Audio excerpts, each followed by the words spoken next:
Hold on to your mug. We're in for a wild night.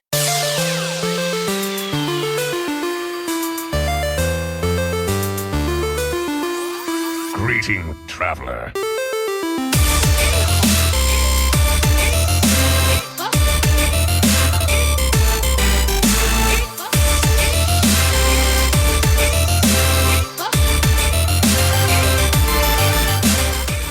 Welcome everyone to another episode of Born to be Wild, a Wild exclusive Hearthstone podcast where we have fun hanging out with friends, talking about the Wild format of Hearthstone and spotlighting members of the Wild community. I'm your host, as always, Nate Wolf. Happy to be back on another beautiful Friday evening. I've had an awesome time this week. Beat Ghost of Tsushima, which was really fun. Highly recommend. Also had a great time this week playing some co-op with Ben from work, learning some OTK Demon Hunter, which is really hard. And Schmoopy Daddy playing some Kingbane Rogue. I lost a lot, but I also had a lot of fun. Hey, joining me tonight, as always, two of my favorite people. Mike Lowe, what's up? How you been, dude? Hey, I'm doing great. How you doing? This week's been pretty cool. Setting up some listener series action. We had a couple of matches this week. I'll be hopping more into that later on.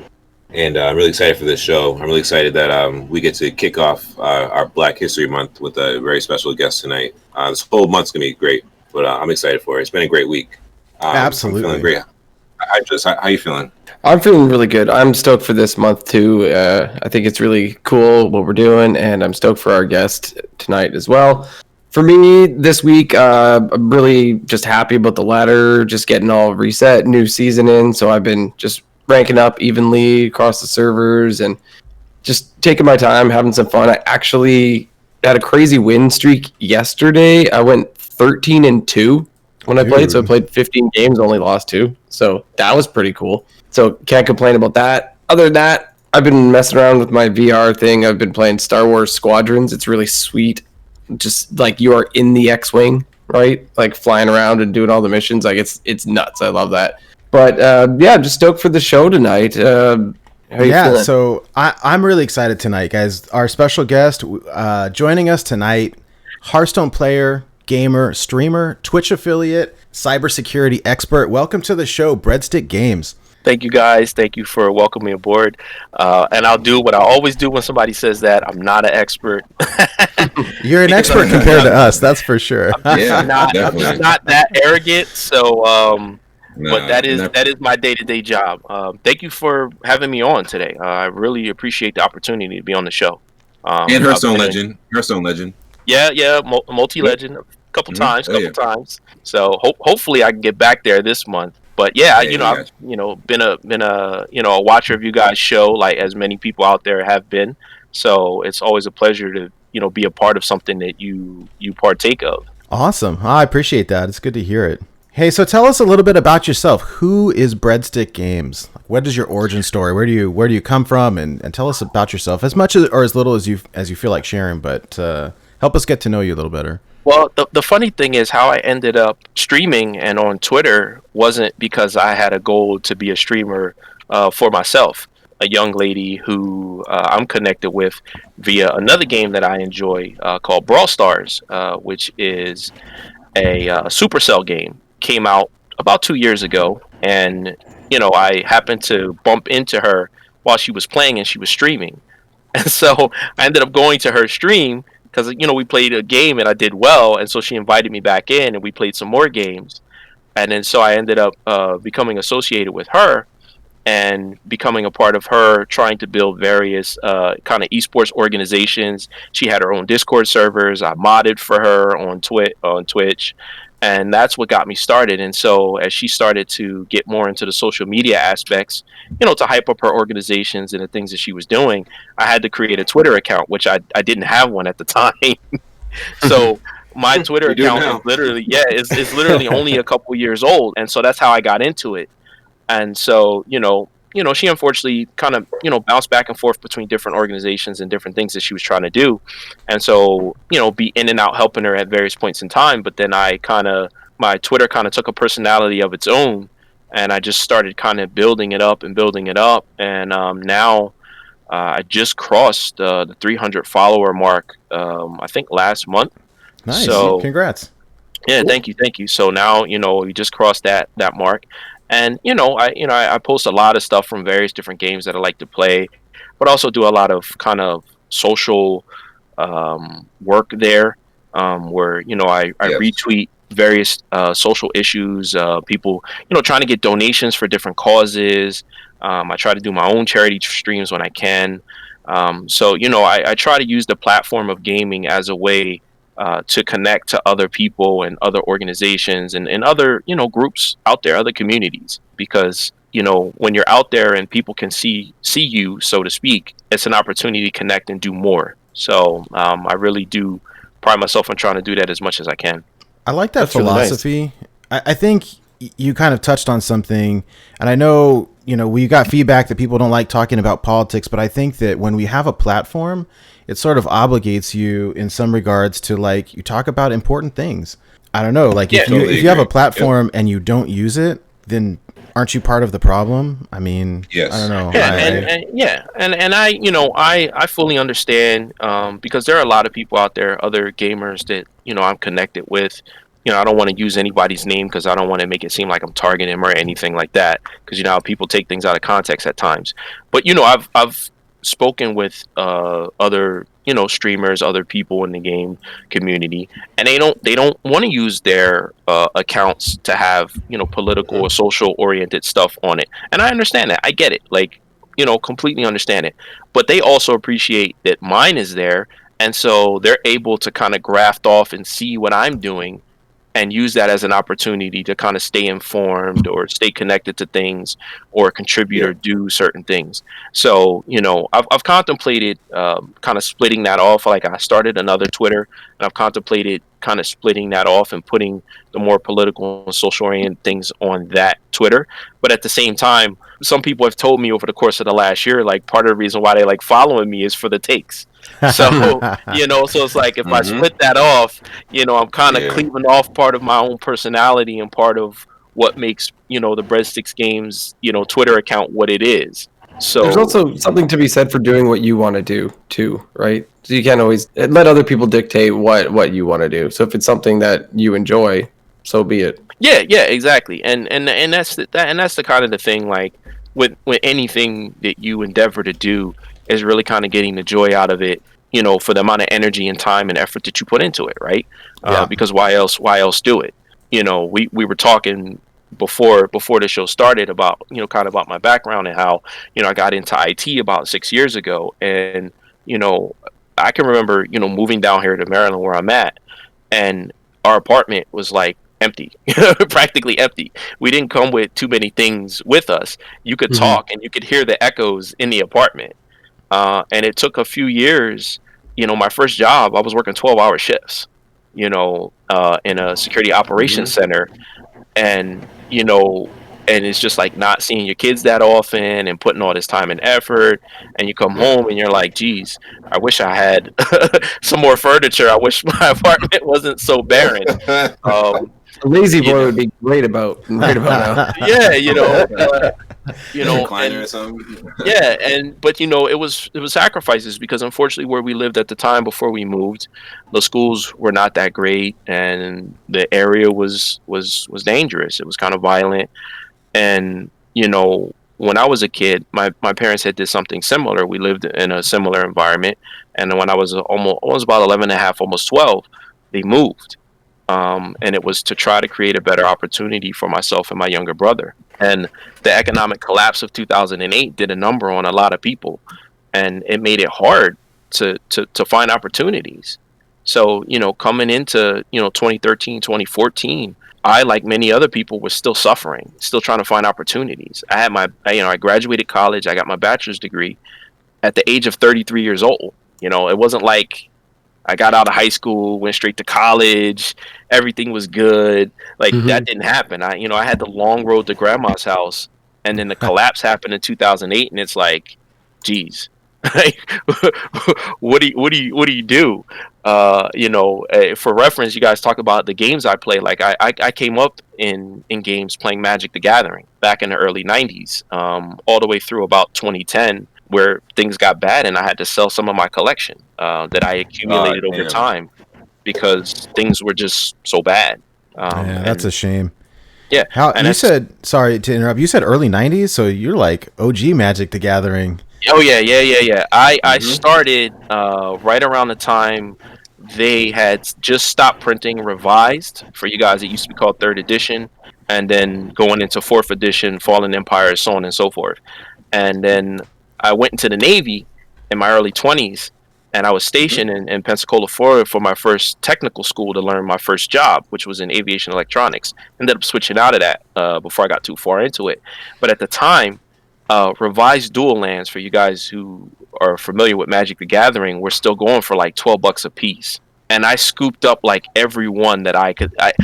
Because I was down there without my wife at the time, who had just got married. I think I spent like something like $600 worth on Magic cards while I was down there. Because I didn't have kids, right? And I had money to burn, and I was down there for like I was down there for like 6 months, and I burned like $600 on cards, and she was like flipping out. She's like, "What are you doing?" And I'm just like, "I've been waiting my entire teenage life to get my hands on these cards. Now I got the money. Now I got the money." And I said, after going through 2 months of boot camp, hilarious. I deserve something. That's hilarious. You just tell it's an investment. It's an investment. Trust me. Well, you know what? And that's what you say right there ended up being true, because then in 2010 things got bad, and I sold, a big chunk of those revised dual lands at the time to get money, to pay for things. And it was hard, because for me, playing games like Hearthstone and Magic, it's not about the value of the things, right? It really is about the enjoyment of playing the game. Yeah. And accumulating a collection. And like, this is why I will never dust my wild cards, right? Because for me, the essence of, I have this collection, I have these cards, I can go back and play these different decks. I can, make these crazy, things and do all these weird things, and people don't understand kind of, it's more than just the nostalgia. It's a whole totality of that. And so that's why I was so disappointed, to kind of segue into that, with Wizards kind of like, Wild is there, but no, you need to breathe life into this. You need to support this. This is something that is going to always bring people joy. It's always going to be there, and if you show the players that you're putting your back behind it, they'll come play. They'll come play. Straight facts. Yep. So and I'm still sitting on thousands and thousands of Magic cards. I haven't sold the rest of my stuff. And fortunately enough, now financially speaking, I'm not struggling, and I don't have to go sell the rest of my cards. But that kind of thing, the connection that you have with your games, with your collections, is more than money, and a lot of people don't understand that. Yeah, for sure. Yeah. I can't tell you how many times I've been scrolling through the forums on Hearthstone or a site like that, like Out of Cards, where there's somebody who goes, "Should I dust all my cards at rotation?" And then people are like, yeah, sure, do it. And I'm in there going, no, don't do it. Don't do it. Crazy. Yeah, no. What are you thinking? It makes no sense, because particularly for something like Hearthstone, unlike Magic, where your accumulation is connected to your time investment. Mm-hmm. You've literally put time into collecting these things. So why would you just flush your time down the drain? Yeah. You now have no evidence that you ever did anything, because it's gone. Yeah. There's a Greek word that I learned many years ago. I don't remember what class it was in. It might have been in, maybe a modern history class, or no, actually, yeah, it was like ancient history class or something when I took in college. And the word is kleos, Kleos, and the word kleos basically means kind of renowned, or the stories that are told about you from the deeds that you've done, right? From the things that you've accumulated during your lifetime or after you're gone. And the warriors in ancient Greece, that's what they wanted to achieve. They wanted to achieve kleos, right? And for me, I try to do that not only in my life, but when I look at my Hearthstone collection, it's kleos. It is this renown. It is this thing that I've collected and achieved over time. It is stories that are told that I look at and say, oh, I remember when that was in that deck. I remember when that was in that deck. Oh, remember when Reno Priest was a big thing. Oh, remember Weapon Rogue, or and so there's a lot there to it. That's some wisdom right there. And I think one of the things that you said that really kind of struck a chord with me is I don't, of course I don't dust wild cards, but a lot of times I'll associate different cards with, like a memory or a story. Or I remember when Black Rock Mountain came out, where I was living and what my situation was at the time and how it got me through some rough stuff, and now we've come a long way from then. But when I look back at certain cards or old decks, like there's a lot associated there. And so it would be painful to get rid of some of this stuff, not only as like a collector, but also as like, there's a lot of memories there. Mm-hmm. Yeah. And the funny thing about human memory, like for instance, if you catch a smell of an apple pie, right, it might remind you that your grandma did something at some time in the past, and you're like, oh man, I remember that. And that feeling that you get from that is not only is comforting, but it's a sense of joy. There's something positive connected to it. Why would you want to throw that away? I didn't think I was gonna get choked up tonight, but oh yeah, I'm loving this right here. Crafting a card that you absolutely love, that's won you so many games, that's got you to that new goal. You crafted in gold, right? It's like, Lotheb got me there, right? Or like yeah. Oh, I love Lotheb, by the way. I remember when he came out. That was a fun card, and it still is. I kind of wish he was. I wish he was permanently in the classic set. To be honest with you, because I enjoyed that card so much. They did say that they were bringing back old cards. Hey, we'll see. I would love to see Lotheb. Hey, I want to jump in here before the interview gets done. I want to ask Sticks a question. When you were in the Navy, were there other people that enjoyed playing video games? Maybe the same kind of games you did? And did you guys talk about it? Yeah, I went in February of 2001. So I went in just before, well, not just before, many months before the unfortunate events of September 11th. And so, I got to thinking like, man, I'm just gonna be the only nerdy guy or geek who plays Magic, and I'm not gonna run into anybody else, because this is such a niche thing. And sure enough, like my entire career I was in for 3.5 years before I got out. I ran into people at different duty stations at different places that were like Warhammer 40K people, Magic the Gathering people, video game heads, and you just be surprised at kind of the undercurrent of people who are into those things and happen to be in the military. So, I game playing, for me is more universal than people realize. We may have a lot of differences and a lot of respects as human beings, but games are one way that you can kind of bring people together. Like, think about going back to being a kid, right, in the schoolyard, and we all playing freeze tag or hide and seek or, kickball. Like, you might not like the other kid, but if it comes down to him being on your team or her being on your team or they being on your team, you're rooting for them. Like, I need you to score. Like, we gotta win. I'll go back to disliking you after we win this game. Like during recess, we bros, but in math class, I can't stand you.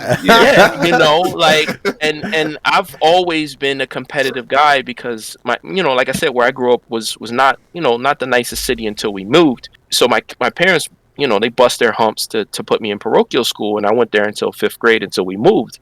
And something that me and the other boys used to do at the time, like we would have races at recess, and we would line up and run. And mind you, we're in like, navy blue pants and like button up shirts, because it's parochial school. But like, if it was time to race, it was get on the line, let's go. And we'd play wall ball, and everything was competitive. So I've always been a competitive person. So Magic originally was just and even Hearthstone were originally just kind of like, oh, I'm just going to play these, it's fun, it's fantasy, I like it. But if you're a competitive person, that's not going to last long, right? Eventually you're going to get pulled into this, I need to be better, I need to figure out more things. I need to face off against the toughest opponents. I need to figure out how to create things that other people can't. You know, that drive. You know, I ran track. I wrestled. I used to play pickup basketball. Like my whole life has been competitive. That's always going to pull you in. Like it's always going to pull you in. There's no way. I can't do anything. Like if we went outside and we were walking and all of a sudden it seemed like you were walking faster than me, I'd start speeding up.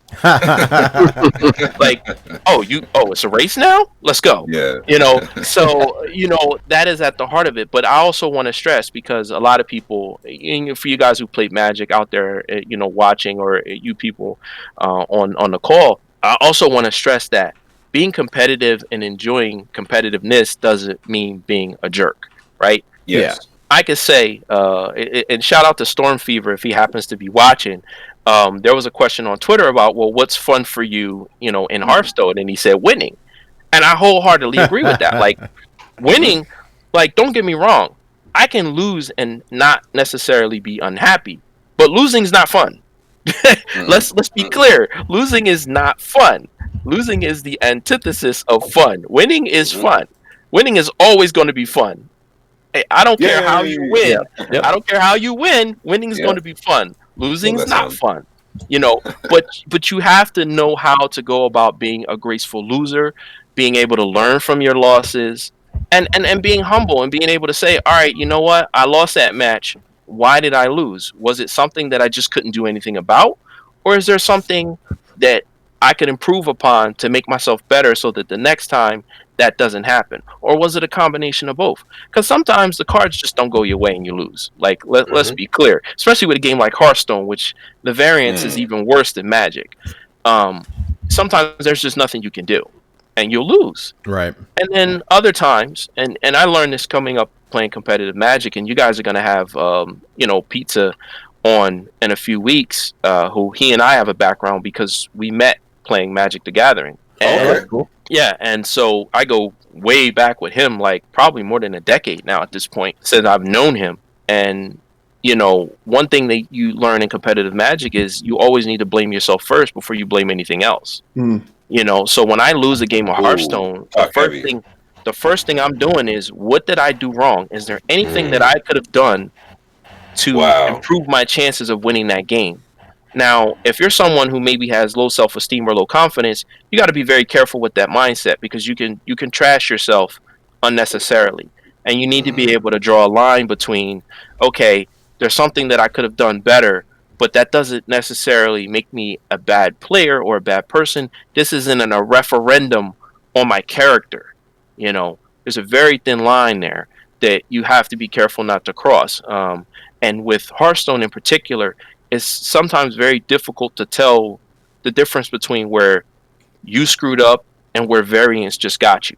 There are a lot of cases like that where you're like, was it me or was there nothing I could really do? And sometimes it's hard to, kind of dissect that. But that was the first thing I learned in Magic when I started being competitive is, what did I do wrong? Look for ways in which I could have changed that turn. I could have changed that play or that sequence of plays to where I could have come out the victor instead of the loser. And I really like that. I think that's very important, because it's very easy for you to say this game is stupid. That was all RNG. There's nothing you can do about it without going back and looking like, oh, okay, well, I didn't play around those secrets right. I should have did this. Or I could have done that. And sometimes that's due to inexperience. Yeah. Like if you're a new player, I don't expect you to know what I know, having played collectible card games for the last 20-something years. Yeah. Hell, there are people who have been playing less time than me, and they have just a certain skill set to see things that I don't. But if you're new, or you're not someone who is used to playing competitive or reading up on how to do things, you got to kind of be a little bit easy on yourself. But like you said, you have to take that responsibility to say, all right, I lost that match. Why did I lose? What happened? And just start kind of going backwards and tracing your steps. And, oh, wait a minute. That secret got played because I played this card, so my opponent did this in reaction. If I would have done this instead, this would have changed the course of events. And so, taking the onus on yourself is hard because nobody wants to be wrong, right? Nobody wants to say I screwed up, right? It's just like people have a hard time saying I'm sorry because saying I'm sorry is admitting that you're wrong. Yeah. No, that's 100% true. So taking responsibility for how you played is admitting that you're wrong. And I'm gonna point this out, and I'm pretty sure you guys will confirm this. When it comes to games like Hearthstone, Magic the Gathering, chess, you're oftentimes dealing with people who are fairly intelligent people. And they're going to be a lot of them going to be a little bit arrogant, right? Just a little bit. Yes. Just a little bit. Just a little bit, right? And by a little bit, I mean a lot. Right? But so with that kind of person, with that kind of personality, how apt are you to admit that you were wrong or you did something wrong, right? So now you're talking about a whole nother level of skill and play to be able to step back and say, all right, I screwed up.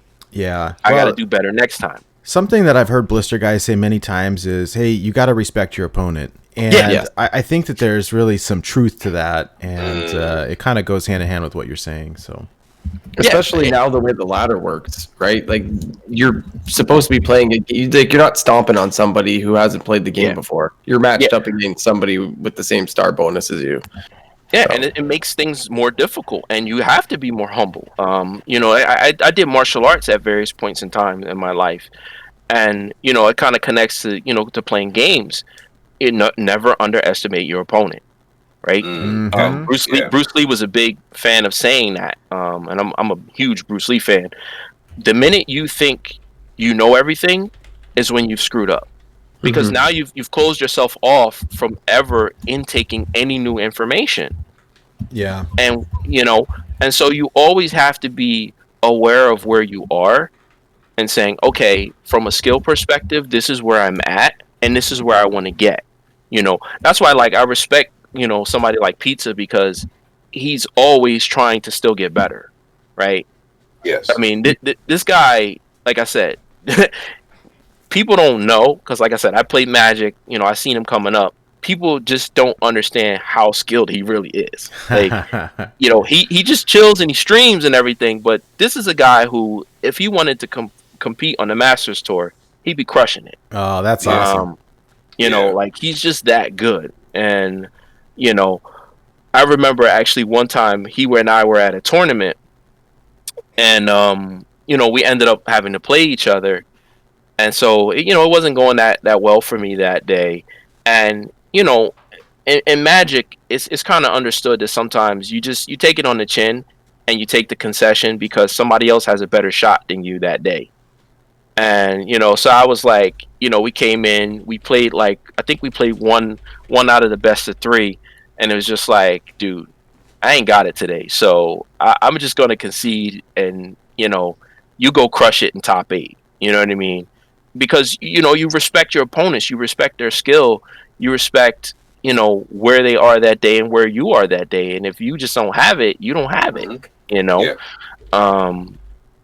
But yeah, he's a good dude, man. He's really skilled, and I was surprised when I first got onto Twitch a few years ago, and I just randomly found him, and I'm like, oh snap, like I didn't know you were on here. That's kind of funny running into somebody randomly that it from real life experiences, and then suddenly you see them on the internet. That's kind of neat. Yeah, well, there's one of my friends who I played Magic with as well. He plays one of those Marvel games, and like 5 months ago, I just randomly was on Twitch and I run into him on here, and I'm like, dude, like I didn't know you were on here.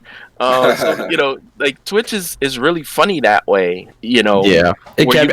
I ran into there's a guy that I work with that I found out streams WoW, and I went into his channel and he had a whole bunch of people in, and everybody knows who he is and everything, and I didn't know. So I actually went into his channel and I started trolling him. I was asking him really stupid questions. He doesn't know me by Hydralisk. That's funny. Hey, I got one final question for you, if you don't mind, before we switch over to the news. No, go ahead. So this is something that we ask all of the guests, and a lot of times there's kind of a fun story behind it. Where does the name BreadSticksGames come from? Is there a story behind it? Yeah. Actually, well, and it's connected to pizza. Funny enough, Pizza and breadsticks. There you go. Oh, I didn't think about this. Yeah. Are you serious? Yeah. So what happened was, when I first started playing Hearthstone, I wasn't really taking the game that seriously because I just thought, like, I heard about the game and I was just like, man, like I play Magic, like this ain't serious, like get this out of here, And in that respect, I wasn't respecting my opponent, right? I wasn't respecting this new game. And now I wouldn't give it up for anything because I really enjoy the game. And, I see it as a compliment to other CCGs. It has its similarities to Magic, but it has its differences as well. So what happened was I got into the game and I'm like, I need a username. Like, I don't even know what to call myself. Like people coming up with all these cool usernames and everything. And I saw that he was playing and I'm like, pizza, like that's really cool. And I'm like, I eat bread a lot and I like breadsticks, so like this is gonna be it. And but originally that wasn't my name on Hearthstone. My name was Chaos, because some cousins of mine got to calling me Chaos because I just like to make a lot of jokes and whatever like that. And so they got to just calling me that kind of in jest. And so that was what I was using for a lot of my screen names for different games. But then I was like, I had all these disparate names and I'm like, well, I need to unify this stuff. So I was like, this got to be like the One Ring, right? I have to bring it all together, And so I was like, all right, breadsticks works. And so I went about going through different game profiles and changing it over, to breadsticks on these various platforms in these different games. So that's kind of how that happened. So the inspiration was originally pizza because he was playing the game before me. I wasn't playing it initially. That's genius, man. I like that. All right, let's transition a little bit. Mike, we got some news to talk about, but before we get into main Hearthstone news, we want to talk about some in-house news. So what do we got for folks in terms of our listener series?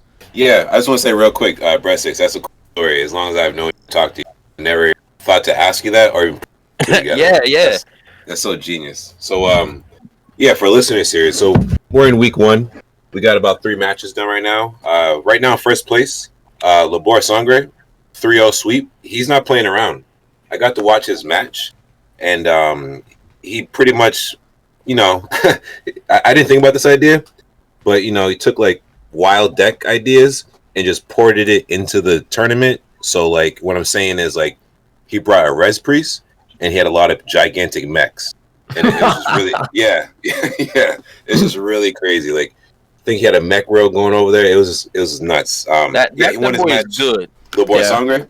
Yeah, I interfaced with him many months ago when I had started streaming last year, and he was coming into my streams, and I had talked to him, and I think Mike knows this because he's been in my streams. I'm always trying to like boost people up and give them confidence, and and I just told him, I said, dude, man, just do whatever you feel and just go for it, and just to see him blow up like he has. Like, it's just awesome. It's really amazing. He's a really talented player. He's a great guy, and too. Very yeah. inventive when it comes to deck building. Yeah, he really is. So he's really going to shine in this tournament series here. He's off to a fast start, 3-0. Oh, I was just going to say, for the people who aren't super familiar with the series, if you can just give a 2-second version, or like, what is this series and what are the rules for week 1? Oh, yeah. I'll jump into that. So the rules for week 1, your deck can only contain mech minions. So when I say that, you're allowed to put spells into your deck that can discover other minions. You're allowed to put in hero cards. I had a lot of people ask that. When I made these rules, I didn't put in an asterisk of if your deck needs to have a certain minion type, you could have no minions. Somebody did ask that. So for week 1, that'll slide. But like going forward, if we do have weeks where it's like this is a certain minion type, I want people to put minions in their deck. And I just want the space to say this part, because the question that was posed to me, it was kind of like, I need to tell them how many minions to put in their deck, and that defeats the point of me creating this idea, period, because I need people to create their own decks with the rulings in place. I don't want to say, oh, you get 7 minions, you know what I'm saying? I don't want to be any part of your genius. Like BreadSticks had just said, we got creative people like Labor who are masterminds when it comes to creating decks. So going forward, when it comes to like, having a minion or spells in your deck restriction, there's no like workaround where you can just not include it. I just want to say that. So for those who have no idea what this is about, we're doing a listener series. We currently have 36 people signed up. The regular season will be 5 weeks long. At the end of that 5 weeks, we'll do a cut for the playoffs, and then we'll have playoffs for 3 weeks. So this week was Mech Week. We have some pretty good, very, very talented players in this series. And for anybody who wants more information, check out our Discord. And for the person who said that they don't have a Discord, check out our website. It'll be updated pretty soon. Yep. Sweet. All right, Hydra, let's move over into the news. Yeah, let's do this. So first up, we have the 30-year celebration of Blizzard. It's a 30-year anniversary, and they've released a bundle which seems to be sort of aimed at people that have been playing Blizzard games for a long time, because the loot that you get from this bundle is across all the different games. So it's in-game stuff for all the games if you play those, but Hearthstone specifically, if you want to get this, there's 3 different levels you can purchase. The biggest one is called the Epic Pack, and it's $60, and you get all of that other in-game loot for the other titles. But Hearthstone, you get 15 packs, 5 of them are gold and a legendary. It's $60, so it's not the best if you're just looking for card value per dollar. May as well just buy card packs from the store. But if you love all the titles and you want to get this stuff, we also have the Heroic Pack, which is just under that, which this is all that other in-game loot stuff, but you get the... Well, actually, I don't know specifically if you get everything from that, but Hearthstone specifically, you'll get the 10 packs and 1 legendary. Then there's the Essential Pack, which is just the 10 Dark Moon Fair packs with other in-game loot. So it's quite possibly one of the worst deals of all time in terms of Hearthstone stuff. You know, Yes. Historically, they've done a special card back or whatever. BreadSticks, you play any other Blizzard games? Like, Wow, unfortunately, I did play WoW up until the BlitzChung incident happened. ooh, yes. And then I was, and see, the thing is, when WoW came out, WoW came out, I think just after my son was born, somewhere around there. And, you know, because he's 15, he'll be 16 in a couple months. And I got him into playing, and I'm like, yeah, cool, you know, this was something I enjoyed, you know, and now I get to have my son enjoy it with me. And then the BlitzChung thing happened, and I was just like, you know what? I'm canceling my account until I see them do something better. And I've stuck to that, and it's been like over a year now. And it's unfortunate because I see a lot of people now getting into WoW, and I'm champing at the bit because I want to play, but I'm just like, I got to stick to what I said. You know, I put it out there on Twitter that I wasn't going to do it, and you know, I try to be a person of my word. hey, that's integrity, you know, man. so That's good. So it sucks. I want to play, but I won't do it. You know, because for me, it's not, you know, it's more than just, you know, I put it out on Twitter, but it's an example to my kids, right? I said to my son, yo, we're canceling, because I talked to my son and I said, well, do you think, you know, do you want to cancel our accounts based on what they did? And I said, because that's something we can do in protest to that and not give them any money in that regard. And he said, yeah, Dad. And I said, all right, we're going to do it. Wow. Respect. So, Yep, speak with your wallet. Absolutely, yeah. you know, Yep, so, that's you know, respect. but yeah, I really like WoW. I've always liked WoW. I had started playing Heroes of the Storm some years ago, but they didn't support the game. And so I just kind of, you know, pulled out of it. But, you know, I started playing Overwatch last year a little bit, and I like Overwatch. If I'm going to do Overwatch, I'd really like to have people to play with when I play games like that, because it just sucks, you know, playing with a bunch of randoms at times. Yeah. Because, like I said, I'm a competitive person, and so, you know, if you're just losing game after game, you know, you go on tilt. So Yeah. So is this bundle something that, since you do kind of play some of the other games, you would be interested in getting? yeah, or? I was looking at it because you guys, you know, sent me the show notes and everything, and I was like, yeah, as far as the Hearthstone part of it goes, it's, you know, it's not that great, like you said, Hydralist.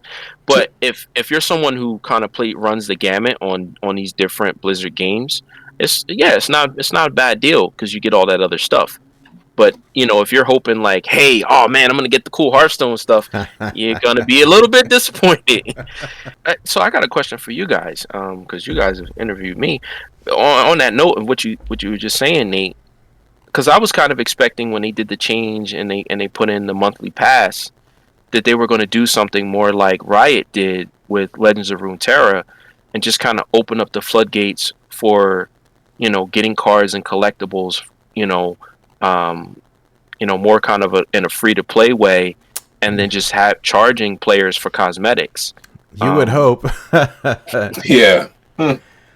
For a company that talks a lot about the free-to-play experience, unfortunately, I mean, they've been pretty, I feel like relatively generous with the in-game gold as they've revamped this progression system over time.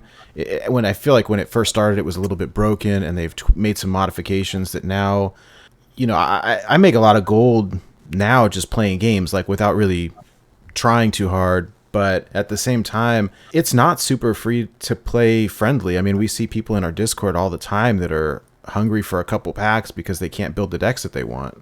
And that's the one thing about Magic, and it's very in a similar vein, that as I got older and I had got better jobs before the financial crash, I was able to start playing more expensive decks. I was able to pay to go to tournaments. And then you realize that there's a certain level of privilege with being able to do that because things cost money. Let's just be frank. Things cost money. And, I've been playing Legends of Runeterra since they fully opened it up past the beta. And I got to say, I'm really impressed with how they've gone about making it so that anybody can start playing and get a collection without having to really come out of pocket. And so I'm hoping that Blizzard, sometime soon, even if it takes them, a year, kind of moves over fully to that model where they're just charging players for cosmetics, Like if they put the time, because they got the artists, but if they put the time into just, creating a huge kind of collective of cosmetics that are worth purchasing and they price them right, players will do it. I mean, because people sit there and spend a whole lot of time, golding out their decks. So Guilty. there are people who will, they will spend the money to buy the cosmetics if you give them good cosmetics and you do it at a good price.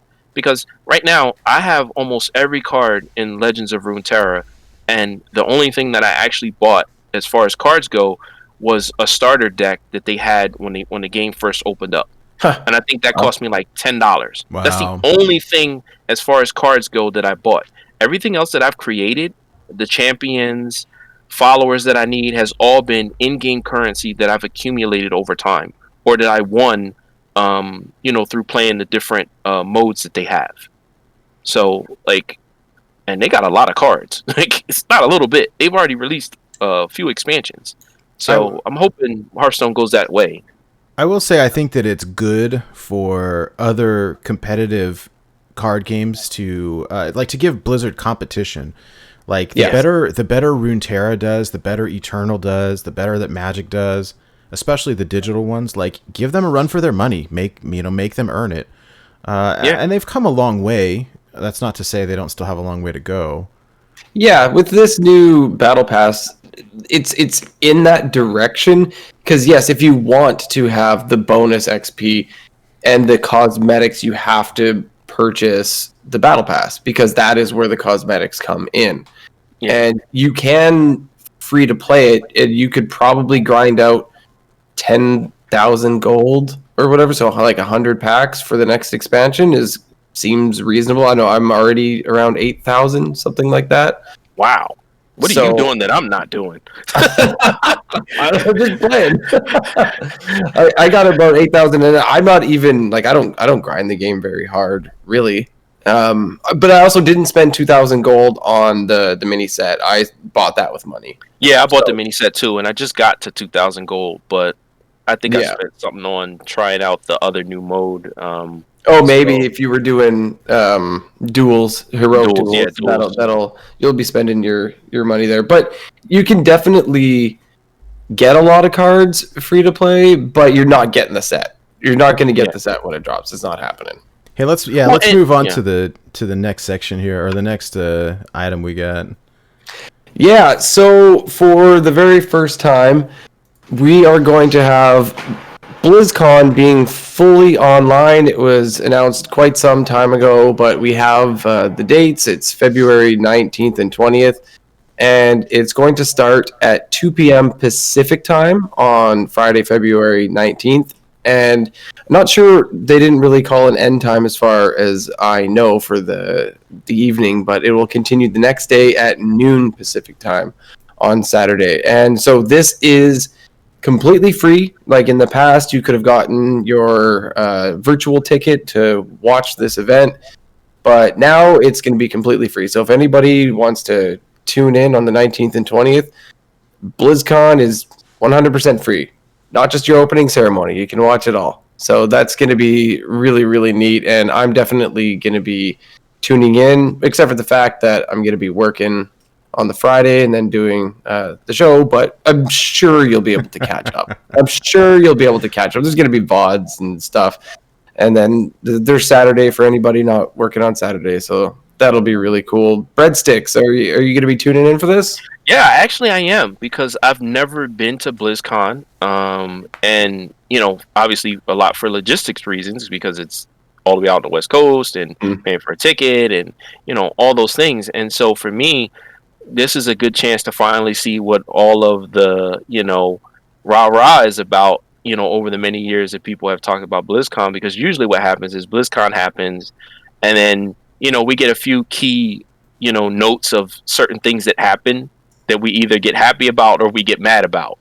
That's there's no in between. It's either you're really happy about something or you're really mad about something. And so it'll be nice for once to actually kind of get some of the experience, which is good for a lot of Blizzard fans or people who play, various Blizzard games. So, yeah. Do you have any theories? Because we know that there's a lot of talk about what's going to be happening with Hearthstone coming up in the next year. They've teased a lot of changes, with possibly a rotating core set, that sort of thing. Like, we don't know what's happening. We've heard old cards may be coming back. There's going to be new cards. Do you have any hot takes, any theories? I think they are going to move to the rotating core set. My hot take will be that it's going to cause more problems than people realize for a significant amount of time. And the reason why I say that is coming out of, my Magic playing background. People don't realize that making a card game is a lot like making a software application, right? The testing, the development, the time, that requires people, it requires person hours. And if you're going to do rotating core sets, you need more people and more eyeballs and more testing on that. There's a lot more integration that you have to work with, because you have a whole lot more new ideas. Because now we just have Classic, it just sits there, you know what you're dealing with. Those cards don't change. Mm-hmm. But now rotating core sets, there's always going to be something new. Mm-hmm. There's going to be a plethora of new interactions along with the regular set drops. So now you have like these two competing things going on at one time that can cause a lot of different interactions that you just can't predict. And so if people are upset now about nerfs, wait till you get a rotating core set. Wait. And then just throw it all into wild all at the same time. Yeah. It's gonna cause a lot of huge shakeups, and I'm all on board for that, because I like new things, I like interesting things, I like things that happen. But I've always been the guy, even going back to Magic, who's not really big on nerfs, because people spend money, they spend time, and when you have to have nerfs, you kind of mess things up for a lot of people. So I've never been a fan of those, and I've always been, if you're going to nerf something, I want it to be broken, not just because it's popular, not just because a lot of people are playing it or it's ubiquitous. I don't like the ubiquity standard. I'm like, look, man, it's a game. People got to learn to get over it. There's just going to be powerful cards, and if a powerful card is seen a lot, then you just got to deal with it. You can't just get upset at everything and expect everything to get clamped down because you don't like something. And before people go on Twitter and flame the hell out of me, I'm not saying that I'm against nerfs. Like, I do understand that there are necessary situations where cards and their interactions they're too much and they suffocate the room, right? They take all the oxygen out, and it's harmful for innovation and for play. And in those instances, you do have to do something. But the ubiquity argument, I don't like it. It's one that I just don't like. But it is what it is at times. So I think that's going to be the hot take. That's going to be the biggest thing that people who haven't been playing card games for a long time don't understand, that those interactions, and when you have rotating core sets, it's a lot more work. It's a lot more effort. And I would I would tell people be patient, because that's what we're in for if that happens. But I would also tell Blizzard, you've been doing a good job of communicating with us, the players, better than they've ever done, as far as Hearthstone and nerfs and changes that need to be made. They need to step up their communication and their testing tenfold if you're going to have rotating core sets. Yeah. And that's where I think that they need to bring on some more people, because like let's be serious. WoW players spend money too, right? Like, you can't get the new cards that are going into the WoW decks when the new sets come out if you don't spend money. And so to act as if WoW players aren't paying customers is kind of a slap in the face. And that's why I was disappointed. I don't know if it was Iskar who had made that comment on Twitter. I ain't even bother responding, because I was just like, man, you know what? I'm just gonna walk on by that one, because everybody's going to light him up for this. So I don't need to contribute to that. But it happened. But I find that disappointing, because at the end of the day, we're all playing this game, we're all putting time and effort in this game, and we're spending money. Like, we got to buy the set, and if I got to buy the set and I want to play a mode that you have available, I expect you to support that mode fully the way it should be, And if you got to put a small cadre of people specifically for Wild to review, test, look at nerfs. Look, it don't even got to be a 10-person team. If it's a 5 or 6-person team that's responsible, put somebody there to keep an eye on it, because, like, going back to, what was it? The Snip Snap. Yeah, there you go. I don't know why it was on the tongue. The Snip Snap nerf. That shouldn't have taken as long as it took.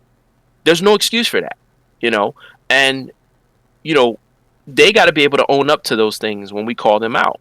Like, and that goes back to that whole arrogance thing, right? Because you got people working in Blizzard. There's some smart people there.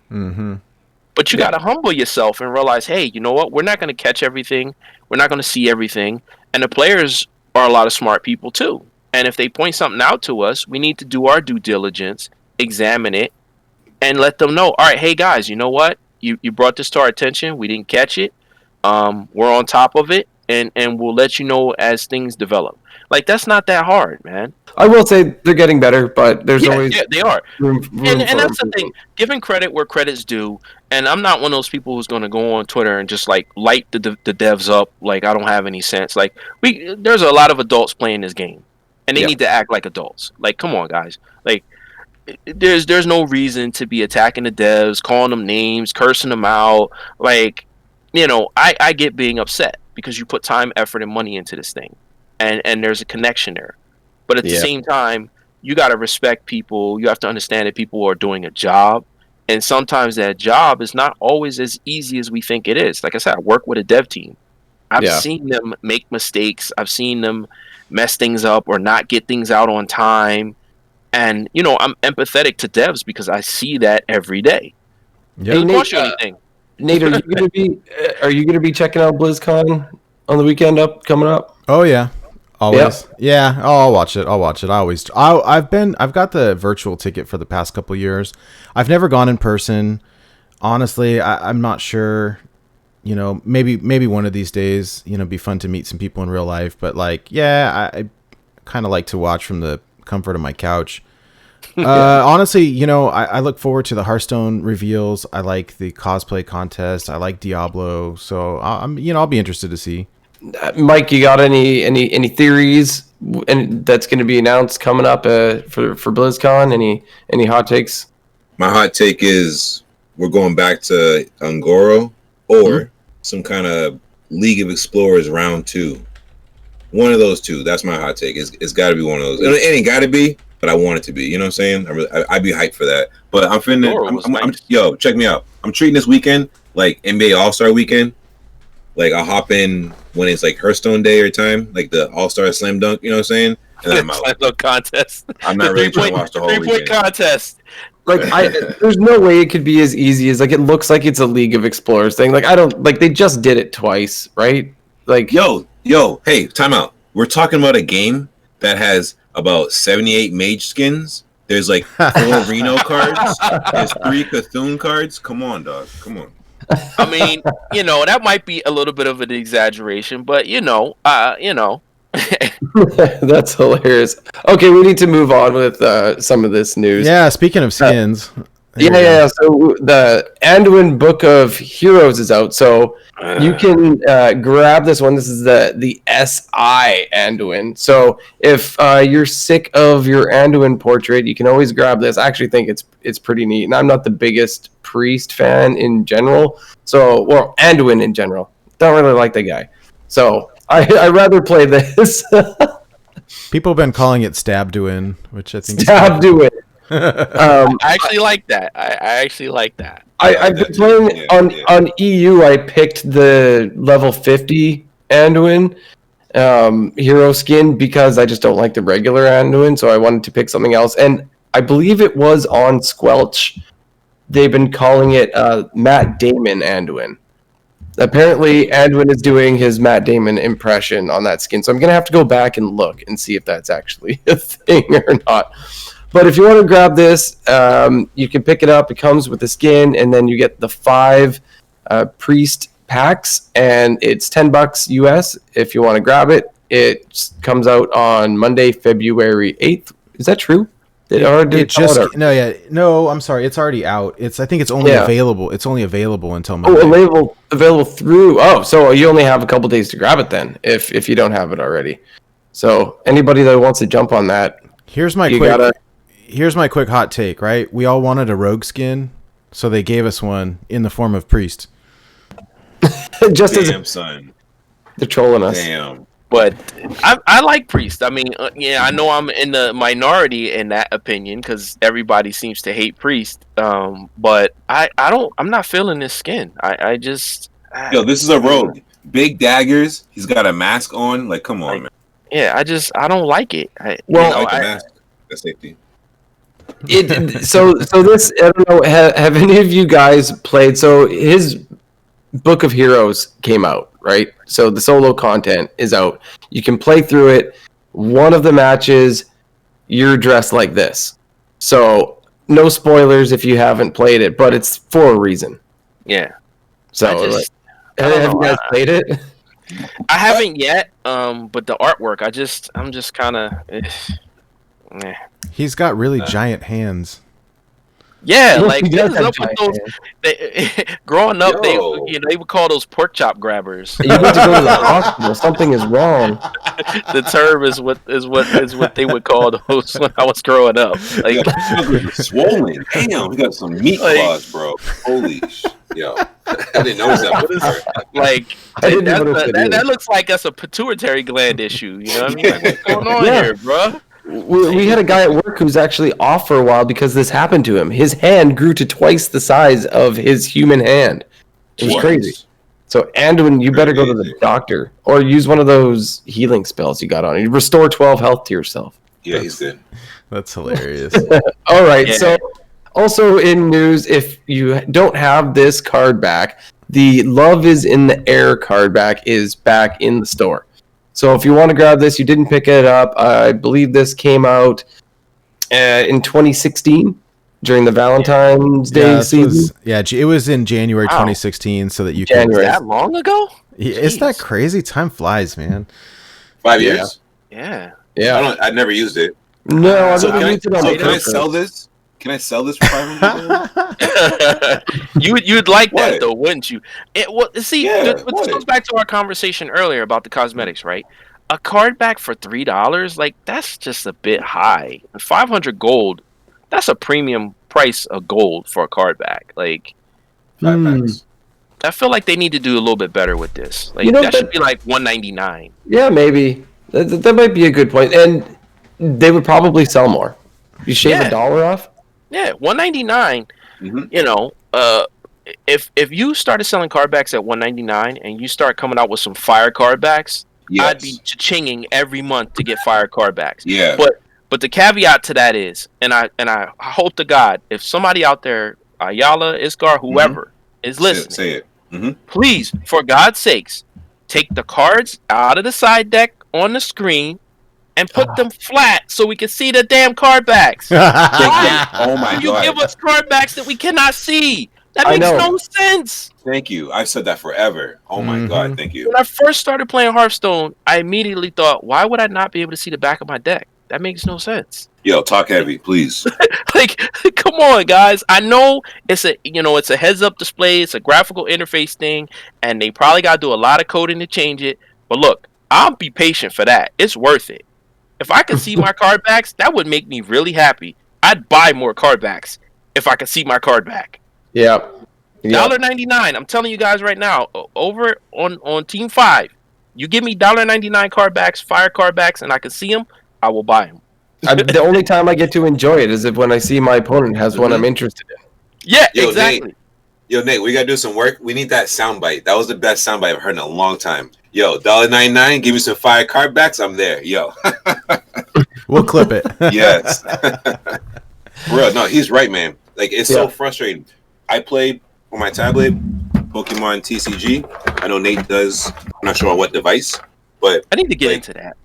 But they'll have the deck, and it's the way it's supposed to be, and you could see the card back. And I'm like, yo, if Hearthstone flipped this, they fixed it in friendless, and one more thing, I would never ever play anything else in my life.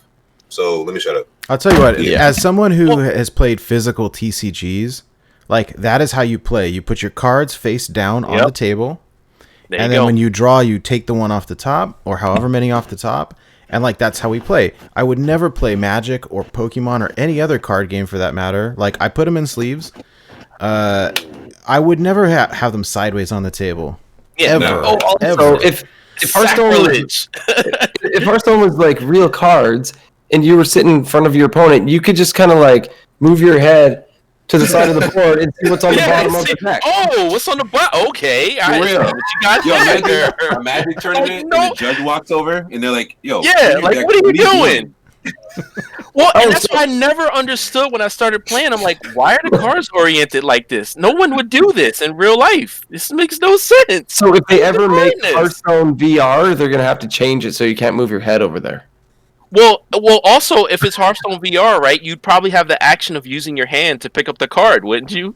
You're not gonna go like this. Weird. You accidentally pick up the whole deck and you drop them everywhere because they're all sticking straight up. Oh shit! Yeah, like it's just so weird, and that's one thing. Talking about it, why I immediately like Legends of Runeterra, because the deck is flat, and you buy cosmetic card backs, so you can see them. Yeah. Look, I understand it's a user interface issue, but the problem is, like, this game now is how many years old now? 7 years old now. 6 or 7, right? And so what they need to do at some point is have a team inside, redevelop the UI. I mean, that was one of the problems too, why they had for years and years said, we're never going to have a 10th class because the way that we built the UI, there's only 9 classes. We don't have space for this. And so then when they built Demon Hunter, they had to redo a whole bunch of the UI, and but in a game that's 7 years old, like, just redo the UI anyways. Like, it needs some polish, right? Well, so. I think I don't know if any of you played WoW, but this was kind of conversations that were happening when they came up, because WoW's like 16 years old now, right? When they got into like years like 5 through 7, and the graphics and the code behind it, obviously is starting to age, and a lot of players were, kind of proponents of, we need a WoW 2.0, and Blizzard kind of fell into the trap of, well, we're making money, it's working, let's just keep, iterating over top of it. And in my opinion, I think it's time for Hearthstone 2.0. They need to go back. They need to set a team aside, put it in development. Look, we'll wait 2-3 years for you to do it if that's how long it takes you. But it's time for Hearthstone. Exactly. It's time for Hearthstone 2.0. It's time for you to redesign the UI, update the graphics, new code, give yourself more breathing room, because let's face it, at some point in time, as much as people complain about Demon Hunter, I want more classes. I want more classes. I want more options. I want to see more things. And if this game is going to have the longevity that Magic has at almost 30 years now, you're not going to do that by limiting yourself in what you have. The game will die on the vine if you keep trying to limit what the players can have and what they can do. You're not going to survive. You're not going to survive. It's why Pokemon has been around for so long. They keep making more monsters and changing. Like, you gotta give yourself the space to design more. Yep. So, I hope they really push for Hearthstone 2.0. They redesign the UI, and if it takes them 3-4 years to do it, look, I'll wait. Yeah. It'll be worth it. It. But they got to do it. They can't make the same mistake that they did with WoW and not do it. You would think that they've learned from that, and hopefully that's the direction that they take. I know they got a lot of stuff and announcements to tell us soon, so fingers crossed. I'm going to move on to our next thing in the news. So a lot of people already got this before, but the legendary quests for the Hearthstone Lunar New Year will be out on February 9th if you haven't gotten them already. I personally got them on Asia a week ago or more at this point, but so I won't be able to have access to those quests again because I already completed them. If you have not got them already, you will get them starting February 9th, and you'll have them through February 23rd. So these quests, there's 3 of them, and they each grant you 3 packs. 2 of them are the Dark Moon Fair packs, and 1 pack is a Scholomance pack. And so it's 3 quests, and they're quite easy. The first one is play a game of Battlegrounds. Then there is play 5 duels matches and 5 games of Standard. So if you didn't get this yet, it's still coming your way. It's free packs. You get 9 of them, and it's pretty easy to do. And along with that, there are going to be the 3 Kingdoms heroes. So we have new skins coming to the store, which is pretty awesome for anybody who loves this kind of thing. And so these 3 Kingdom skins are inspired by the romance of the 3 Kingdoms. It's an epic Chinese tale of war, heroes, and betrayal, where 3 successor kingdoms rose to power after the collapse of the Han Empire and battled to reunify the country. The 3 Kingdom skins will be available in-game on the Blizzard web shop from February 9th through February 19th. So, BreadSticks, is this something that you're interested in here? I made notes for this because I was waiting for this moment. This is the most fire thing they have ever done in the game. Talk heavy. Period. This is the most fire thing they have ever done. I want more of this. I will be buying those. Let me ask you those on that point. Like, what do you think of the price point? Because, like, I mean, I'm gonna buy them hands down. But, dude, like, if we're talking card back at $1.99, these cost, if you buy them individually, they cost $10 each, or you can buy all 4 for $24.99. Like, I mean, I feel it, and I'm gonna buy them because they look awesome. But, like, dude, that's kind of expensive. I do think that they could have brought the skin price down a bit, because I think in Runeterra, let me see, the card backs are a couple dollars, I think, and then they have the little animals that are a couple dollars. So I do feel like these would have been better priced around $2.99, maybe $3.99. Even $5. I mean, I don't know, because the old ones, like, if you buy them individually, they're $10 a pop.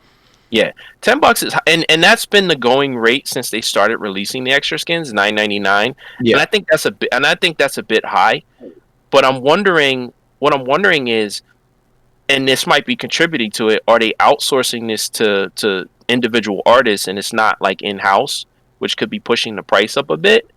You know, that could be the cause for why the price ends up being higher. Could be possible. I will say no. Yeah, they do. I know for a fact. I don't believe that the artists are employees. They use like you would like a contractor or whatever. Mm-hmm. They would commission artists to do these. I think the other piece is that for these they do have unique voice lines, so they're paying voice actors for these. Plus they're paying artists for them. Do these actually have voice lines? They do. Imik made a video on YouTube that's got the portraits and it's got all the unique voice lines. So they my bad. I forgot. Yeah, Imik made this video. It got like 10,000 views in 10 minutes. Yeah, my bad. Yeah, and then there's a whole entire calculation that goes into, okay, how much did we pay the voice actor? How much did we pay for the art? You know, and all that stuff. But I still feel like it's a little high individually at $9.99. I think they could bring these down a bit. I think they're getting over on us in a lot of respects because the game's already making money and they don't release portraits, for purchase that often. So, I just feel like there's a way around this where they could make these a little bit cheaper. That being said, like I said, this is the most fire thing they've ever done. Oh, and I they're will buy gorgeous. them. Yeah, And I really hope that they do more things like this. Like they lean on other kind of, because you guys are kind of talking about it. Like I grew up playing like 8-bit Nintendo and Super Nintendo, and I had a lot of friends who were into the Romance of the Three Kingdoms games. I didn't really get into them too much until like Dynasty Warriors, but there were other games that kind of leaned on that Japanese and Chinese kind of ancient history. So for me, this is a little bit of nostalgia. The artwork's amazing, like it's top notch. It's not like that godforsaken Anduin picture that we just looked at. Like this is actually good. Mm-hmm. And if there were more things like this, I would spend more money on these cosmetics. And I think that when they keep doing this, these are testing grounds to see like, okay, if these cosmetic things are a success, then maybe we can transition towards selling exclusively cosmetics to bolster, the cost of the game and profit margin, and then give people collections, But hopefully they adjust the price when they do it again, because it is a bit steep at $10 a piece separately. I think it's for $5 a pop, and they'd probably sell more. Hopefully they look at how they can more democratize these purchases so more players can afford to do it, especially during the pandemic. Like, let's be honest, we're still in the middle of a pandemic. There's still a lot of people out of work, and I'm not one of those people who ever believes that, well, just because somebody's struggling or hurting, they shouldn't be able to have a little joy in their life, because I know all too well about struggling and not having money. And you're not going to tell somebody, hey, dude, you're unemployed, but don't get that one latte that's like the one joy in your life right now while you're facing eviction. Like, who makes those kinds of ridiculous arguments? Like, it's never going to be me. I can't be that dude, because I know what that's like. So, those are the kinds of things that people inside need to have more conversations about and say, hey, you know what? We got a lot of players out there who might be struggling right now, and this might be a source of joy for them. So let's price this in a way in which we give more opportunities to more people to make that purchase and let them have that little bit of joy. But that's just how I see it. Yeah. We also, that accompanies this, there's going to be a special brawl that's going to be coming along. I don't know anything about it, but it's something I'll jump into. There could be a really cool story in it. I don't know what it's going to be about, but hop in, get your pack. Maybe they'll have different rewards for the pack this time. I'm not sure. Next up, we had the weekly AMA with Dean Ayala happened on Twitter. Again, if you're not in the know, once a week, Ixar has been jumping on Twitter, and he's been doing an Ask Me Anything on Wednesday evenings. The time is shifted around it a bit, but he's on for an hour or two in the evening, and you can go on and ask him anything you would like.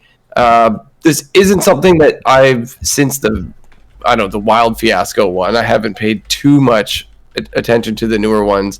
Nate, did you find anything particularly interesting? Like, I noted some interesting things about, they were talking about there's going to be a high chance of wild changes within a year. I mean, that's a giant ballpark. So there wasn't a lot wild-wise, but did you note anything there, Nate? Just a little bit. So I will note, they said they're working on a basic/classic set rework. There's going to be some new cards, some old cards, some rebalanced cards. They noted that the team is quote-unquote generally aware of wild interactions in terms of what they said was, hey, when we make new cards, we know what the old ones do, and so we keep that in mind so that we don't accidentally break the game. And then the only thing that I thought was really relevant to Wild, because we're a Wild podcast, right? He said that they do believe that, he said there is an extremely high chance of wild changes within a year. Part of me thinks that this stems from the AMA from like 2 weeks ago when I had asked him the question about Wild and he answered, and then the community exploded. And I think that if nothing else, that it caused them to realize like, oh, there's a very passionate player base here. Maybe we need to take this, seriously. And without really digging too deep into it, I appreciate that they're willing to have those conversations and take a deeper look. The only other thing I thought was interesting, he did talk about the new set coming out. It sounded like it was potentially ready in March, but he noted that the team was all working remotely. And as an employer, I liked the comment where he said, hey, it's probably going to be ready in March, but if the team's not ready, we're all working from home. And if people are stressing or we need more time to test, like, we're going to take our time. And if we need to push it back a month, then we'll push it back a month. And so I kind of like that. I mean, you hear in the gaming industry, you hear these stories about, companies rushing games out and the employees, working long hours or having to work a bunch of overtime or whatever. And it sounds like Project Red. Yes. So I mean, I do appreciate the that take that they're saying, hey, if our employees need some more time, we'll give them some more time. That's cool. I can wait another month. That's fine. Yeah. I think that's where CD Projekt Red messed up, is they should have just told people. And again, leaning on my experience working with a dev team, it's like, look, it's just not going to come out. Like, we're sorry.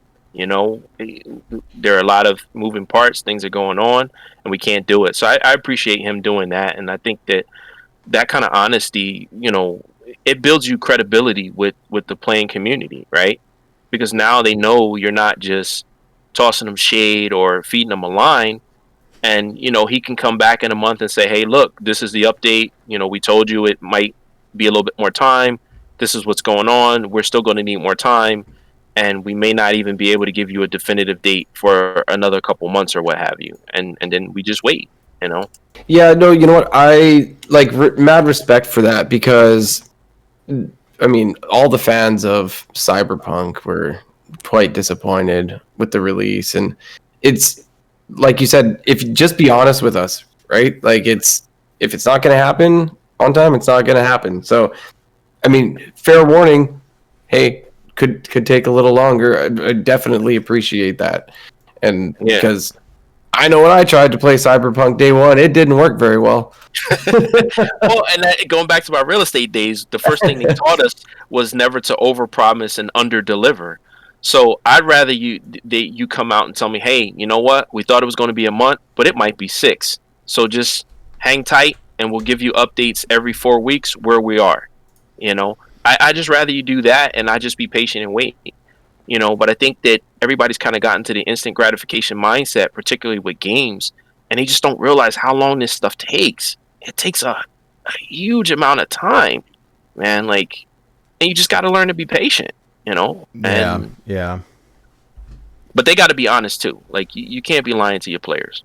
Well, speaking from a management perspective, this stuff happens to us all the time. I've got people at work asking about, whatever. And I would rather tell them, hey, this is what I know, but I don't want to make some promise that I can't keep.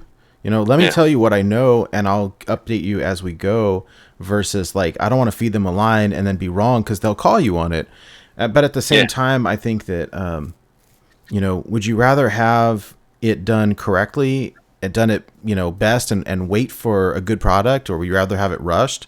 And we've seen these games like rushed so many times, and nothing sucks more than, like, you get a game and you boot it up and it's half finished, or it's got a bunch of bugs, or there's like, oh, well, we haven't finished that part of it. We'll do an update in a couple months. And honestly, like, I'd rather just wait. I mean, maybe that's me, but I'd rather wait until I got a giant backlog of games to play, so I'll wait a little bit. Well, and the crazy thing is, like you guys said, you go back to the days of Nintendo, right? And even through Super Nintendo, you rarely, if ever, heard about a game just being rushed out and not finished, or DLC completing a game, and like, these things were unheard of, 20, 30 years ago with game design. And now it's like, oh, well, you guys are paying us all this money, and we'll just push it out, and it's all good. We'll fix it on the back end later, or we'll deal with that bug, or that was not something you did. Like, no, because they didn't have the luxury back in the day of, they had to put out a final product. They didn't have the luxury of, it's good enough. Fix it once the masses find all the glitches. Yeah, and you know, so I feel like we really need a return to that.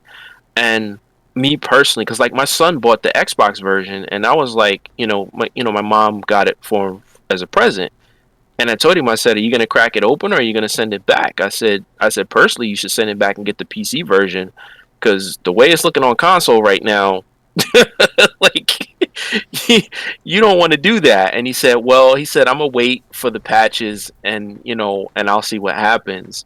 But I haven't seen him play it yet, and he opened it, and I feel bad because I'm like, he had been waiting since last year, you know, bouncing off the walls for this to come out, and then it comes out and it's just an utter disappointment. So, you know, people were angry, and rightfully so, when you pay money for something and you wait and you expect and then you get it, and it not only does it not meet the expectations, but it's way below what it was supposed to be doing. For what it's worth, the game is awesome though. Yeah, on PC. I don't know about I'm playing on PC and it runs. It like day one, it was weird. I had to get some patch, and it runs great. Console, as far as I know, it's a disaster. I'm not experiencing that, fortunately. Yeah. But it is if they released that game without all the problems, it would have just been a knock out of the park. Before we get too, I did want to comment on the legendary quest. I got that as well, and then it had me play Battlegrounds, and it actually turned out pretty well. Put it in chat right here. I got some. I haven't played Battlegrounds in a minute, so it was pretty sweet. And then for those heroes, I liked all of those skins, and the ones I wanted to pick up is definitely playing a lot of warrior decks in the past month. Just wanted to chime in before we got too far ahead. Back to you, Nate. Yeah. No, these are beautiful. Maybe I'll do a giveaway for that on Twitter. Ooh, Give somebody the 4 skins. Yeah. Hey, so we got one more tournament coming out. So Brian O'Brien is the man. I think he is in everybody's stream. Every time I jump into a Hearthstone stream, Brian O'Brien is there. So Brian O'Brien is hosting a tournament with our homie Labore Sangre. Wild format tournament, February 13th. Cash prizes for top 4. Registration's open right now. I believe that, Mike, you were going to help cast it, right? Yes, sir. I am a part of amazing casters. I am excited for this event, and I cannot wait. So, hey, we don't have wild tournaments all that often, and so I think it's going to be pretty exciting.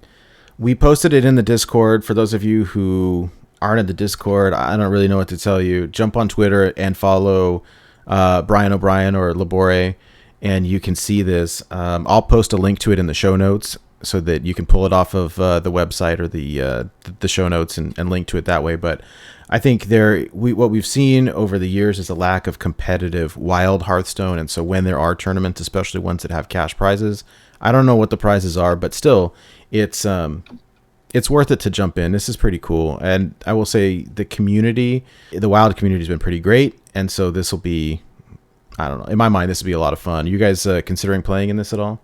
Myself, I don't know. I've been having, for me, a time commitment when it comes to leagues tournaments or series. The time commitment's hard for myself. I enrolled in THL for a season, and that was extremely difficult for me. And just being a parent, like you guys know, being a parent, things don't always line up, and so it's something I personally had to back away from because I felt like I was letting my team down because I couldn't be there when I needed to be there. I had to get subs and stuff. So not myself. What about you guys? BreadSticks, you gonna look at this? I definitely am. On that sentiment, Hydralist, that's kind of the thing that when I was competitive and playing a lot of tourney magic is you generally, unless you're talking about like a big tournament that's over the course of a couple days, you show up one day, you play 8, 9, 10 hours. Granted, it's a lot of time, but then you're done, right? Your commitment's over for that day. With a game like Hearthstone and these leagues being spread over time, it's a lot harder to sync things up. So I think in some ways being an electronic game is a good thing, but in other ways it's also hard for people to make those commitments when they have to do it for more than one day. I'm gonna probably get with Mike because I need to get my finger on the pulse of what's going on with WoW before I get into a tournament so I don't get curb stomped. You know, but yeah, I would definitely be interested in it because I haven't really played anything since I jumped into Aspirant a couple seasons back. So yeah, I'm definitely itching to do something like this again. And Brian O'Brien is a great dude. I've co-opted. He was on my stream twice. I co-opted with him. Nice. And we had a great time. So he's definitely the homie. Please, if you're even thinking about signing up, sign up. He's a great dude. Like him a lot. Yeah. He's fun to co-op and stream with. We had a good time. I actually got my first 12 win arena while I was co-oping with Brian O'Brien. So you know, he's also I guess good luck. So yeah, I want to jump on that. Brian's a good friend. Brian O'Brien joined my THL team last season when I did step out. He's working as a sub right now. He is a great person. When I see him out there networking, he like gives me this positive energy, and like seeing him put together, like I like being a fan of his. Looking at like his Battlefy page, it says like, you know, BOB events, and then like when I see collaborations, you know what I'm saying, like BOB and Labor, you know what I'm saying, like those two, they have such like good quality streams where like those two coming together on a project, like this tournament is gonna be really crazy. So I'm looking to hype them up. I'm looking to help them out. I'm going to be help casting. BreadSticks, you say you want some help? I got you. You know, as a caster, yeah, I'm leaning on Nate and Hydralist too, man. Whatever you guys. We got you. No, hold on. Yeah, man. Hold on. I got you. You know, as a caster, I got access to the deck list, so I got you. Don't worry. No, I'm kidding. It's gonna be great though. I can't wait. We all love Brian. I think he's living the best life. Ain't he in Hawaii or something? Yeah, he's in Hawaii. So I'm always hating on the fact that something nice. Yeah, he's in Hawaii. You know, it doesn't get much better than that. And I'm laughing at the chat. I don't know if you guys are paying attention because they're clowning us because we said the 4 skins. So no, you gotta ignore that. I did it on purpose. I know. That's going to be a meme now. I did it on purpose. Yeah. Oh yeah. That's going to be a Twitter meme. I wouldn't be surprised if somebody takes a picture and put our 4 faces onto those. 4 skins. You can't laugh at me if I already took the idea from you guys. So I like that. You know, I grew up as a kid. We used to get I got teased a lot, and so when I would get put on the spot, I would kind of get this extra oomph because there was no way I was going to just let someone embarrass me and make fun of me. And so it would hype me up, and I would just crack on people and make them look foolish, and they wouldn't want to talk to me anymore because you can't make fun of the guy if he's making fun of you, and now you look bad. So you know, that kind of is my history with that. You know. All right, Mike. What is this deck of the week we got here? Yo, so this deck of the week, what we got cooking up over here? We got a nice Mage deck. So this deck of the week is OTK Mozaki Mage. Have you guys heard or seen this kind of deck before? I've been killed by it. And I'm like, when is the turn going to end? And am I alive at the end of it or not? You know, before I speak on the deck, like from the pilot side, when I came across it, it was very much me seeing a mage, and they just kept passing, and then they play this random card here and there, and then they would draw, and I was just like, all right, you know what? I was like, I'm tired of this. I'm gonna end this game. No, knuckle up get my knuckles ready, and then I have to end turn so they can take their turn, and then that's when they ended the game because they started throwing out Mozaki, you know, the Apprentice, all these cheap spells, and then they just blast you with like the Frostbolt does 11, the next one does 12, and if you're not dead by that, the Ice Lance got you. You know, like this deck is very fun. I love playing this deck. Works as an OTK style deck, so a lot of OTK decks in Wild can beat decks like Big Priest. I would say for me, Q block, it will suffer against hyper aggro. So that is a thing. But every deck has a weakness. So I'm going to focus on like what we need to mulligan for and discount. So before I go deeper, Nate, did you get any chances to play this list? No, not yet. Or but any other lists? It's been sitting in my back pocket. So over the past week, like a lot of times when we see deck lists that look fun or that are doing well, I'll screen cap them, post them in our Discord with the code so people can try them. And so over the past week, I saw Corbett playing this on the legend ladder, and then I thought like, well, this is dust bait. He's already in Legend. Right? Yep. He's already in Legend, and he's he's gonna play it and like, okay, cool, whatever. But then I saw EPIG player hit Legend with it, and so that's different, right? When you take it on the ladder and you have to progress up to hitting Legend, and did well with it, and so I copied that deck code. He or they rather said that the only bad matchup seemed to be Secret Mage, and so yes, okay. Well, still, I mean, the beauty of something like this is, I think with Wild especially, is a lot of people want to play something other than the big three decks, right? Something besides Dark Glare and Secret Mage and Reno Priest, whatever. And so when I see a Mage drop down, I go, oh god, here's another Secret Mage. And then when they start playing weird cards, like, wait a minute, they just play Cram Session? Wait a minute. What is going on here? And then you don't know how to play against it. Like, what's going on here? Yeah. How do I play around this? My game plan now is like, what the heck is happening? Caught you slipping. Yep. Yeah, absolutely. And so there's something there, I think. That's kind of the one thing that I find a little bit disappointing about Hearthstone tournaments compared to Magic tournaments is the open deck list, right? One of the cool things about tournament Magic was the idea that you could quote unquote go rogue, which is where the term comes from in card games, because people would show up with deck lists that were not known and kind of tuned for the environment, and they could get far and do well and even potentially win because people wouldn't know fully how their deck operated until much later into the tournament. But you were rewarded for your innovative thought process. Whereas with open deck lists don't allow that in Hearthstone tournaments. You can't have that kind of innovation because people know what you're playing when you show up. So it gives them a better opportunity to kind of plan around that coming into it. So that's kind of one of the huge differences. But Mike had asked me, he was like, well, we do the deck of the week, what's the last thing you played? And I'm like, well, it was a priest deck. But I said, if we're going to highlight something, I've always enjoyed combo decks, which kind of feeds into the fact, I have ADHD. I was diagnosed as an adult, to give you a little bit of background about me. And it's something that has, affected me in a lot of ways throughout my life that I, didn't realize until I got the confirmation of the diagnosis. But, one thing about it is this ability at times to kind of hyper focus and a certain level of creativity, and combo decks really kind of feed into that, right?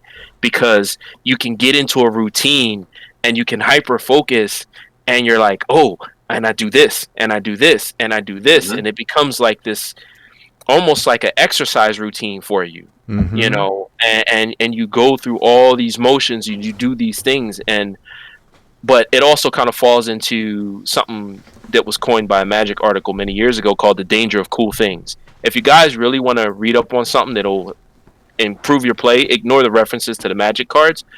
Google that article, The Danger of Cool Things, because what it talks about is the idea that instead of you making the most optimal play, you kind of go for this cool flashy thing that will still get the job done, but ultimately diverts you from what you should just do. And combo decks kind of operate in that mindset, right? You're always trying to do the next cool thing. So really kind of feeds into that mindset, but it allows you to do it because that's what the deck wants to do. So I really enjoy combo decks, and I actually got beat up by this a few times, playing Reno Priest, and just got destroyed. So it's a crazy deck, and I thought it was Secret Mage as well, and then I'm like, it's not Secret Mage. What's going on here? why are you doing these huge chunks of damage in one turn?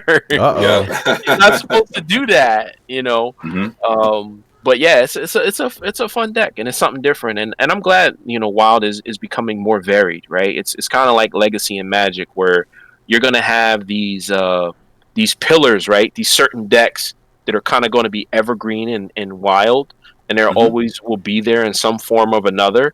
But then you'll have these other ones that will kind of crop up from time to time, and hopefully, if we start getting a tournament scene, right, for Wild.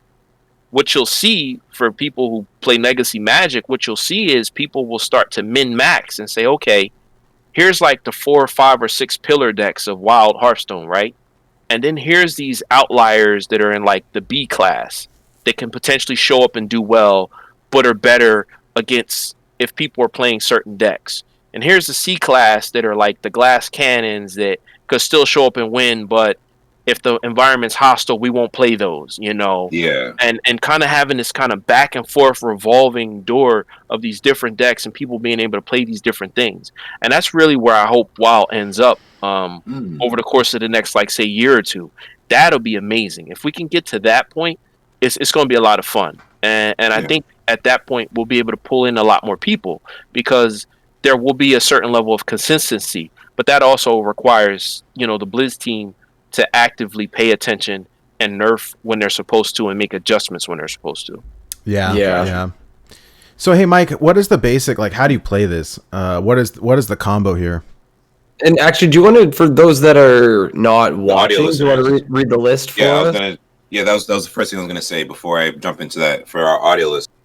I just want to run down the card list because this is a little different from what they may have seen from Corvette, but pretty close to it. So we have 2 copies of Freezing Potion, 2 copies of Arcane Missile, 2 copies of Ice Lance, 2 copies of Ray of Frost, 1 Spear of Sapience.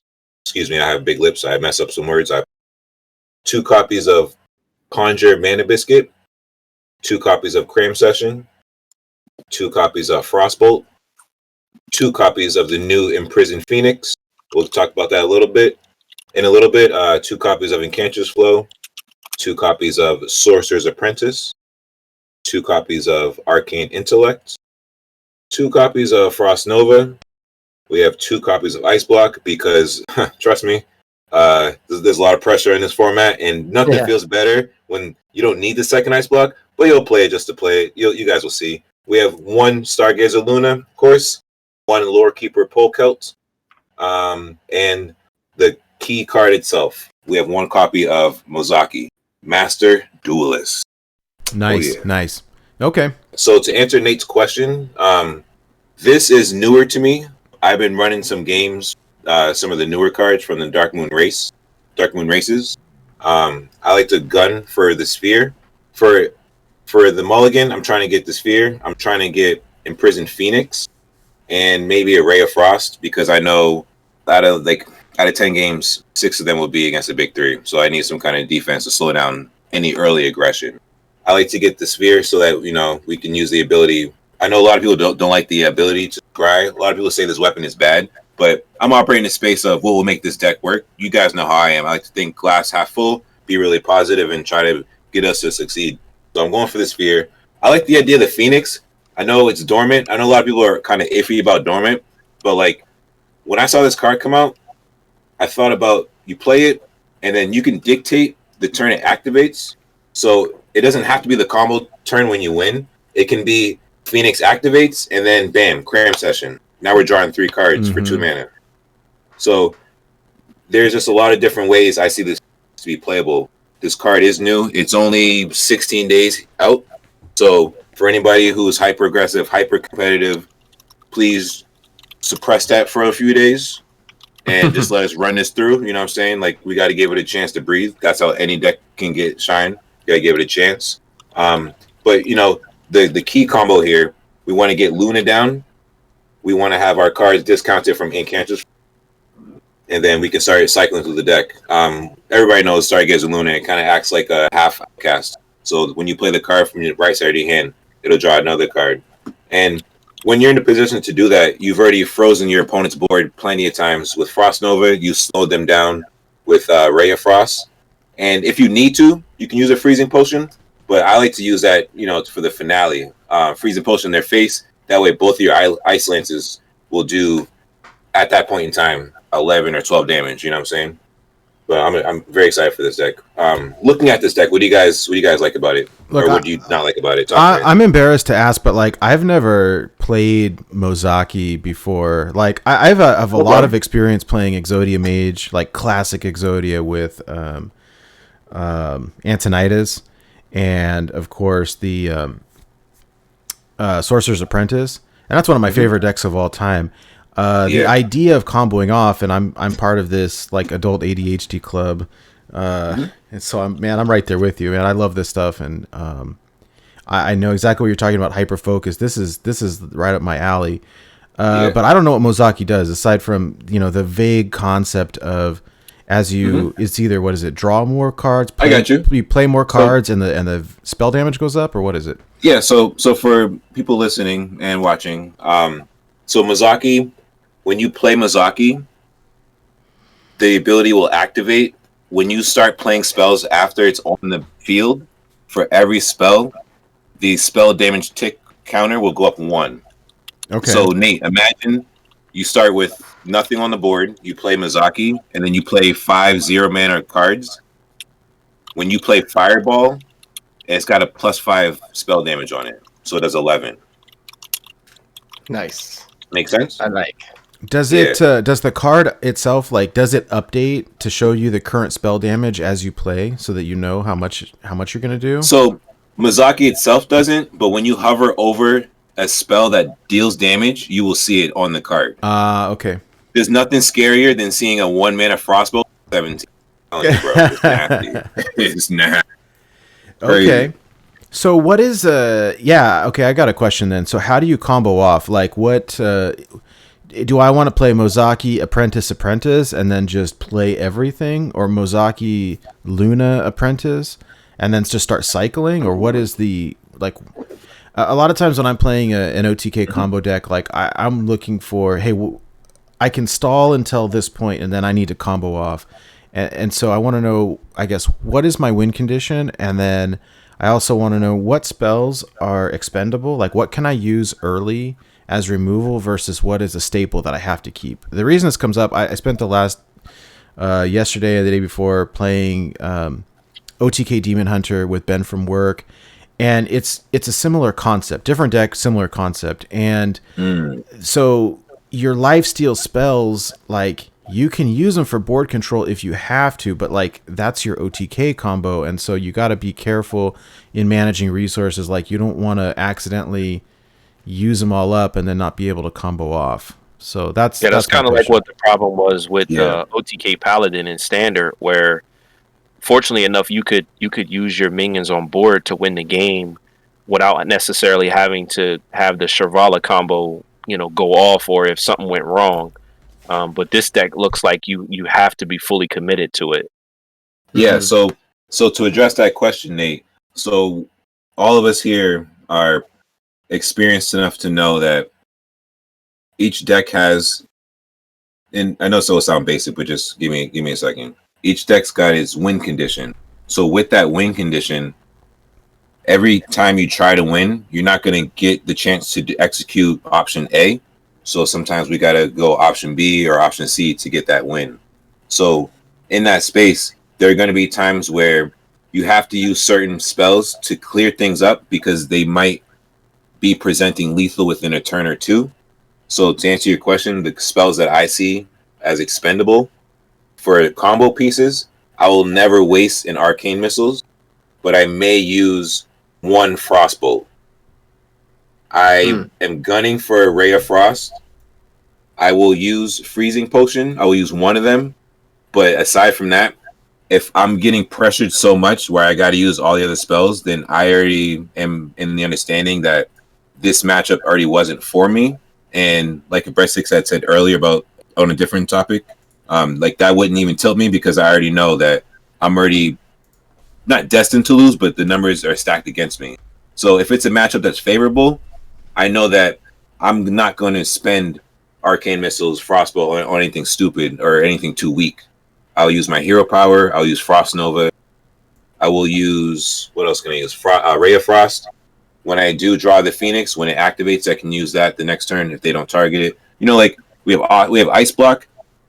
So in a way, Mike, would it be fair to say that it kind of operates like, for those of you who are kind of new to Hearthstone, y'all won't remember, but before we had two formats, we only had one. And one of the staple decks was Freeze Mage that would, pop up from time to time.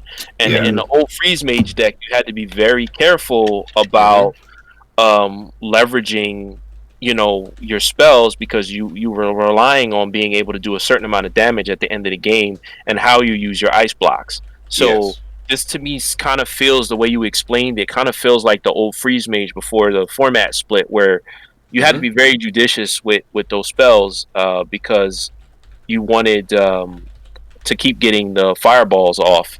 And if Yes. you wasted them, you wouldn't be able to do it, and you couldn't do the damage. But you also knew coming in, if you were facing warrior, you might as well just just bottom right, because you Fun weren't going game. to win. You weren't going to win.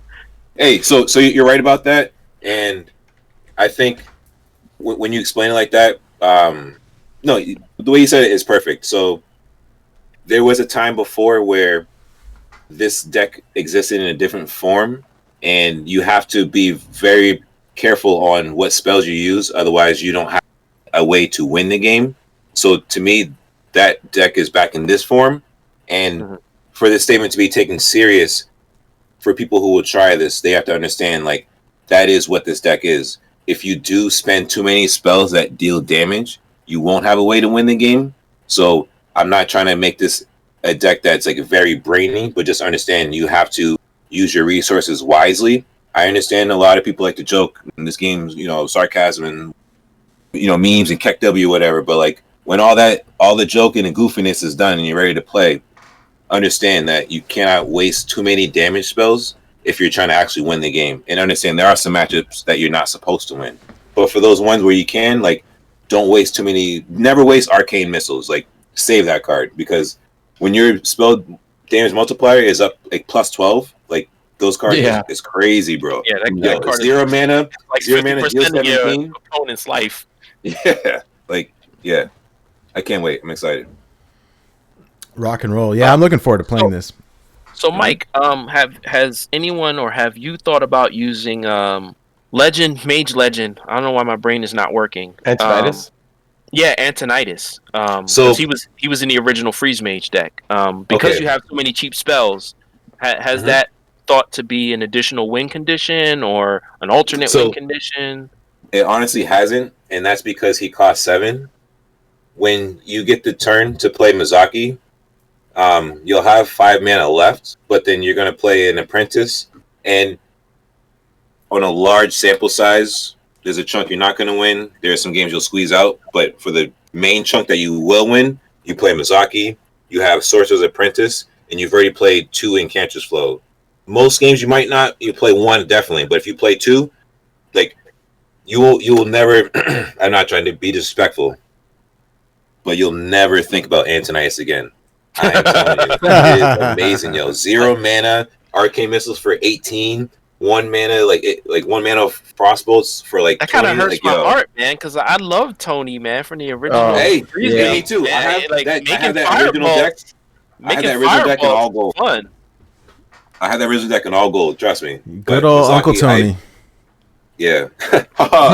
Does Sorcerer's Apprentice do such a good job? That's one of the best lines in all of the game. Yeah, it's good, and it's a really annoying as well. Yeah, it is. Because when you're playing against it, you're like, I wish he would shut up. You require my assistance? What's up, Hydra? Oh, I was gonna say, does Sorcerer's Apprentice do such a good job that you would never consider having Thaurissan ticks in this deck on stuff? I would never even think about Thaurissan. So here's where Apprentice comes in. You're slowly getting chipped away at, and then you get to the point where you can play an Ice Block or 2, and then you have enough mana to play Mozaki, and then an Apprentice. This is where you can kind of tap into the spirit of Miracle Rogue or Miracle Mage, where the spells are low enough, you'll run into draw spells, and they're discounted, and like that's where the Apprentice having the active ability on the field makes your hand better, because Thaurissan discounts what's in your hand, and he won't even touch what's in your deck, where the Apprentice will make your hand be discounted. And the way the deck works, like, you're able to cycle through if you have Luna, and it's just very synergistic. I was only curious at maybe like actually dropping your Mozaki and Apprentices so that you had more mana available on the turn you play those. was the only reason I was asking. Like, you drop it Yeah. so your minions get less. I hear you. They cost So- less. But so, you're already dead to aggro anyway, so maybe you don't want to take a turn off playing an Emperor Thor's. But hey, I mean, like I your don't know. idea. You play Imp and people get scared, and then they go and they try to kill the Imp instead of killing you. So That's true. Mhm. But hey, Hydra, you know me, glass half full. You could be onto something, so I'm not against that, bro. I got all week. So, Mike, I have a question because in the previous versions where I got destroyed, that was before Polkelt had came out. So, is Polkelt mostly functioning to help you grab the Mozaki later in the game? Yeah. Oh yeah. Because like a lot of times, man, you'll have so many pieces. Yo, like, if I just had that Mozaki, like it's a wrap, and then Polkelt. Boom! Like it's over. Yo. Yeah. It's basically He's the new Uncle Tony. there you go. No. I mean, in terms of MTG, right? It's a tutor, and so especially in when you've got a deck that's very limited in terms of like what's on your top end. Like if you haven't drawn Mozaki yet and you have Polkelt, like you're guaranteed to draw Mozaki next turn. Yeah. So and there are very few bad tutors in Magic, and it's also why any tutor that's made in Hearthstone is almost always broken. So nice. Yo, shout out to Corbett. The list I was running did not have Polkelt, and then I saw him running a list, and I was like, That's a big brain play right there. Yeah. And then I started Polkelt, and I was like, oh, that's why he's a little bit better than me. I was like, that's cheating. I mean, my daughter has taken to saying that when she does something good in class. I have a 7-year-old, and she's like, big brains. So that's big brains right there. Yeah. It's Love weird hearing your kids say that stuff. My kid's been saying that. He said 5-head the other day, and I'm like, where'd you hear that? Well, she's taken to playing like Among Us on Roblox. So she's running around talking about people are sus and people are venting, and you know, and yeeting, and I'm like, what? I'm like, you're not even on Twitch. How are you learning all this stuff? I'm like, I have trouble enough keeping up with the lingo, and you're just running around like it's nothing. And then there's the times where you'll talk to her, and she's using these like complex words, and she's like 7. She's using words like duplicate, and you're like, oh, I'm like, huh? And I've always prided myself on reading to my kids and trying to teach them language and words. But even I would have to scratch my head like, where did you pick up duplicate? You're like 6. Where did you learn that? Oh, it's a Mage secret. Yeah. Mage secret? Yeah, that's what they got. Well, you know, it's funny. She came in here a few weeks ago and I was playing Hearthstone, and she's like, when are you going to teach me how to play that? And I said, I was like, well, you're 7 now. I said, give it maybe another year or 2, and then we'll start trying to get into the basics. But she's definitely interested. Nice. Yeah, I play a little bit with my kid, and it's some good bonding time, if nothing else, you know. Yeah, I like it. Well, she originally she liked seeing when I would beat someone, and you know how the portrait blows up. Yes.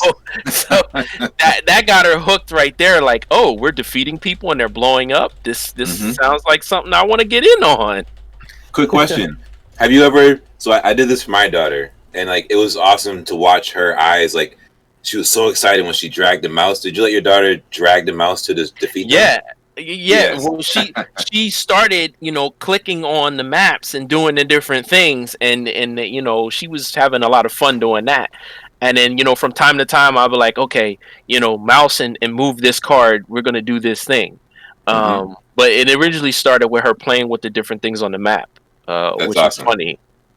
I'm excited. Hey, so when the time comes, you show her this deck, and then ready. Here's this Frostbolt for 32. Hit him in the face, honey. Yeah, hit him in the face. We're gonna win. We're gonna win with this one. Heck yeah. Beautiful. Nice. All right, guys. Well, let's wrap it up a little bit. I think we can, we're gonna play this live on the Hearthstone ladder after the show. So I'm excited to see this in action. I think it's one thing to talk about it, but when we start actually playing and talking through moves and stuff, it's super fun. And so for those of you who are listening to the audio version of this podcast, we'll post some of the matches up on our YouTube. But this is a good opportunity. Like, you know, if you want to see how we actually play it and what the matchups are and get a little bit of more in-depth view, come check out the YouTube. You can just visit our website, borntobewildhs.com. We'll have links to everything. Anyways, to sort of wrap up the show, I did want to say before we move on too much farther, a real quick thank you to our patrons. A gigantic thank you to Shokunin, who's the executive producer of our show, and to our patrons, Adam W., Claudette G., Daniel B., Justin M., Wildcard, and Aramorn. Thank you guys so much for supporting the show. If anybody who's watching or listening is interested in supporting the show financially, you can visit our website, borntobewildhs.com. Click the Find Us page, and there's a link to our Patreon. We've got a couple really awesome things coming to the patrons soon. Some rewards that I think will be really interesting and fun. We did a kind of a survey of what people would be interested in, and I think we've got some fun things in store for you guys. If you're interested in merch, we've got merch on the website. And if you're somebody who hangs out on Twitch a lot, we've got several new emotes that are in the works. We just looked at the proofs earlier today, and they're awesome. I think they'll probably be done over this weekend and up by next week's show. So if that's something that you're interested in using some Born to Be Wild emotes, you can unlock those by subbing to us on Twitch. Nate, Mike, and Hydralus, I got a question for you guys. Of course. So Edelweiss had on a beret on the Coin Concede show about 2 weeks ago, and I gave them the idea that they should have Coin Concede berets, right? Mm-hmm. What do you guys think about a Born to Be Wild beanie? Like, I think that kind of fits the... Hold on, I got you covered. Merch? Oh, okay. So, all right. I need to get me one of those. So for you guys out there, if you haven't purchased your Born to Be Wild beanie, you need to get up on that. They got a really nice one. I'm seeing Hydralus rock that right now, and I can't wait to get one. And where I'm from, we call them toques. Really? Toques. He's from Canada. They do things a little bit different. We call them beanies or we call them scullies, depending on where you're from. Where I grew up, we really called them scullies, but a lot of people call them beanies now. So. And dude, I'm so excited to show you guys the emotes. I've been working with someone named Christina Oe. She's the one. She did one of our logos for us that we've got on some shirts and posters and stuff, and she's doing the emotes for us as well. They're awesome. I can't wait. They're so cute. So we've got like a hello, we've got a heart, and we've got like an angry one blowing fire. So that'll be a lot of fun. Anyways, to ride Nate's coattail real quick. If you guys want a little behind the scenes sneak peek on the emotes, check out our Twitter. I did put a little behind the scenes in the Twitter fleet. Check it out there. All right, guys. So we've been doing a weekly challenge on the show lately.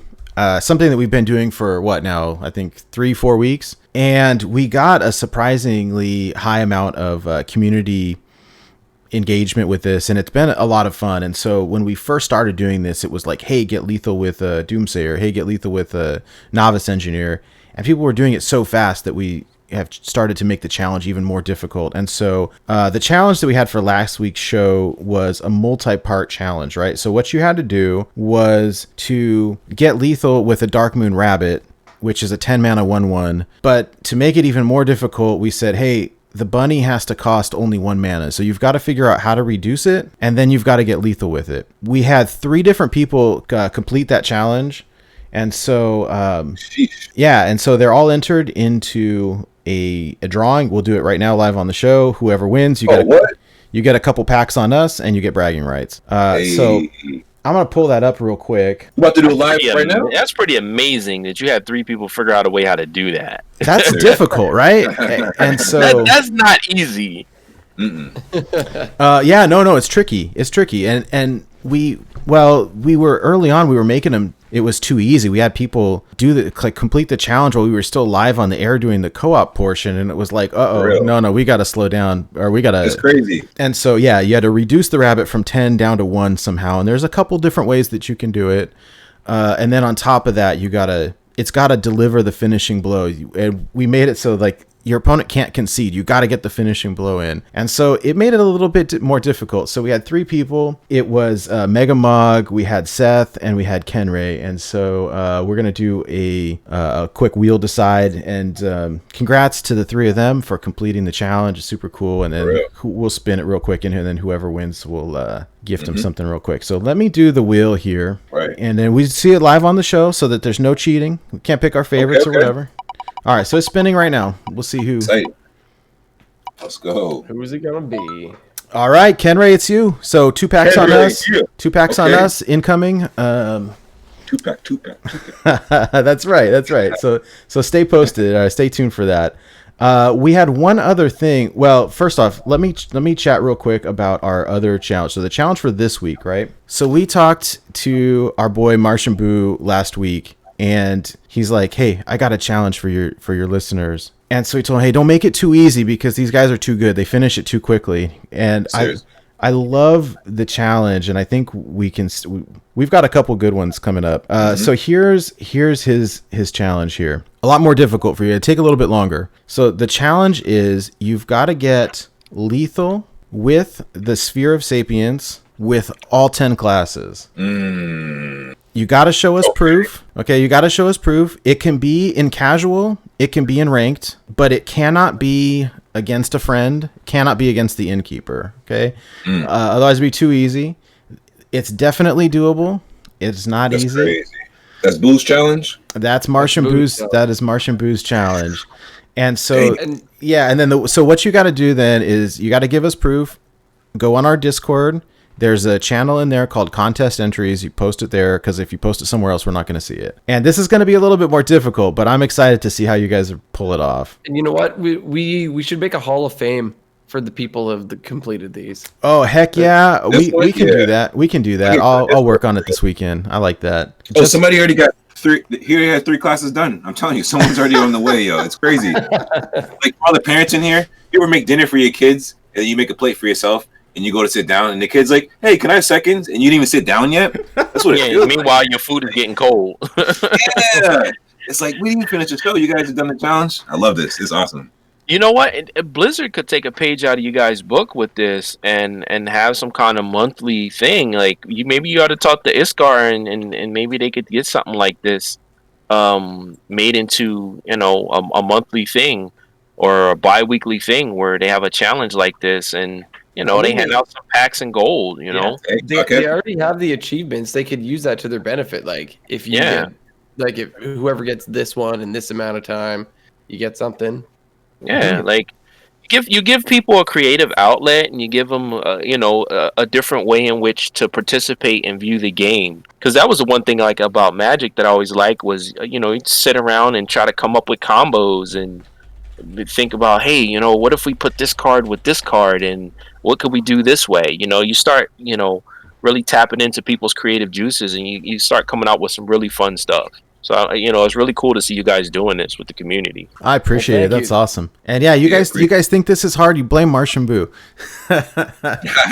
Boo's challenge. In fact, we should get him to participate. All right, you guys, we got one more giveaway tonight that we promised we do. So it is for this Anduin Stabduin bundle here. And so something for our hardcore listeners in the Discord. So another wheel here, but we'll go ahead and do this live on the show as well. So let me just switch over here. And there was a bunch of people that participated in this, and we'll do it live on the show, and whoever wins, we get the Anduin bundle on us. So click the button here and see who gets it. And so for anyone that doesn't know, you had to basically be in the Discord, and you just had to put an image of your favorite card. And that's how you got entered in this. And you would never have known unless you were in the Discord. So. Yep. All right.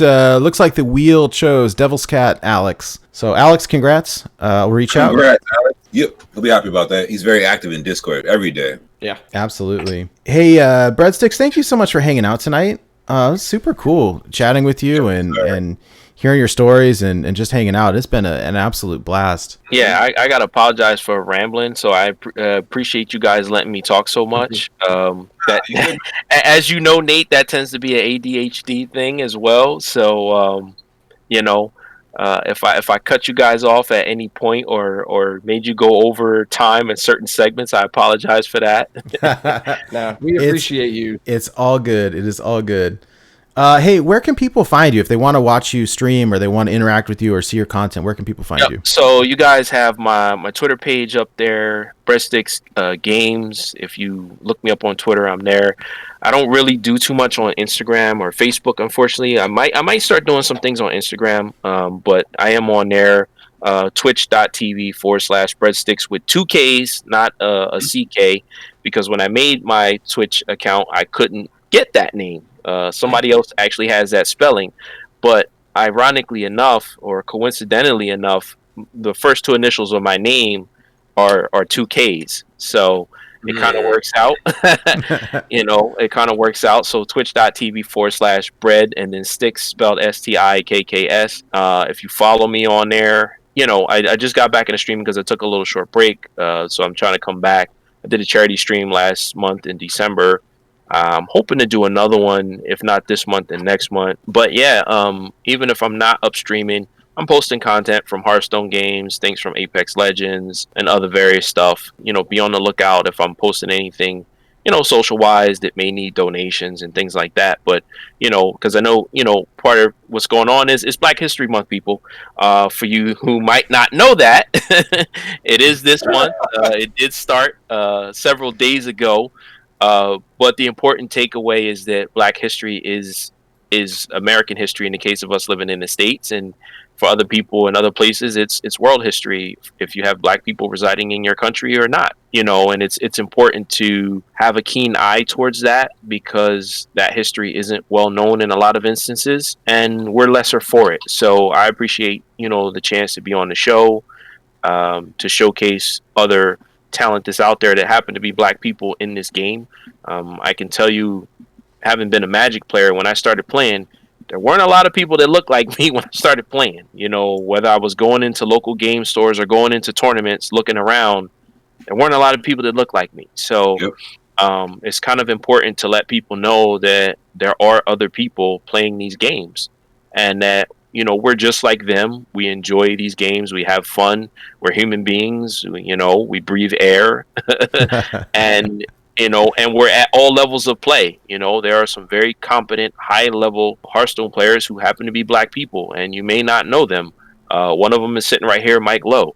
So hopefully people will take the chance, not just in February, the month that we're in, but for the rest of the year, to learn about Black history and Black individuals who are contributing to their lives.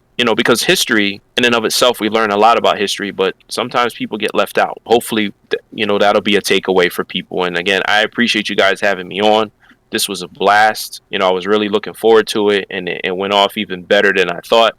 And hopefully I'll be able to do some more stuff with you guys later in the future. This is really Absolutely cool. love to. Absolutely would love to. Yeah. Yeah, man. Definitely. Born to Wild cooking streams. Yo, breadsticks, we're making all kind of food. Hell yeah. Yeah, actually, guys, the bread that you see in that picture is actually bread I made a few weeks ago with my daughter. Was actually breadsticks that we made, because we went and got a really nice mixer for the first time ever. We got a KitchenAid, and so I was like, oh, it's time to get some bread made.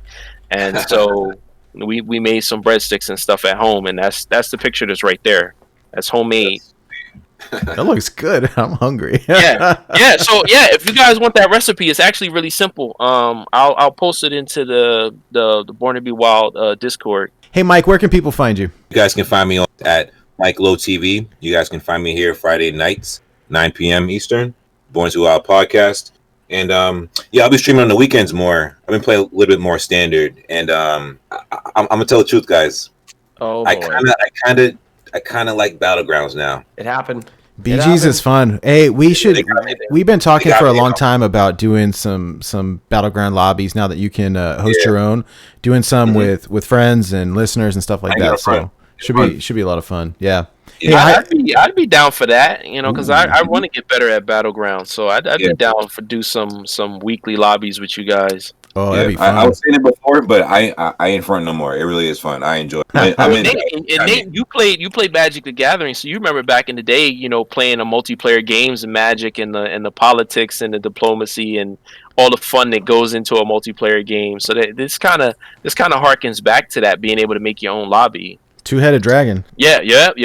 Yo, I love, that's some fun. When people start saying, hey, if I don't kill you this turn, will you not kill me next turn? Because I have this. That was the fun of it, man. And there's a lot lost in that. People don't understand. Like, that's one dynamic that I really would love to have in Hearthstone. Yeah, absolutely. Hey, Hydra, where can people find you? Y'all can find me on Twitter and Twitch at Hydralisk_HS, and I'm always in the Discord. So if you guys want to come hang out in the Discord, you can talk to myself, everybody else here, and a whole bunch of other people. We got lots of stuff to talk about in there and a great community. So I really encourage you to come check it out. If you're looking to talk Wild, talk Hearthstone, we're all there and we're doing it every day. So come check it out. Awesome. 300 deep. Almost a 500 partnership. You. Yeah. As for me, you can follow me on Twitter at NateWolfTCG. It's NateWolfeTCG. More importantly, you can find the show and everything show related at borntobewildhs.com. And all of our content and stuff is up there. We've got links to our YouTube and to deck lists and to all of the stuff. So I hope that you enjoyed this week's show. I hope that you can come hang out with us again sometime. And we will see you guys all next week on Born to Be Wild.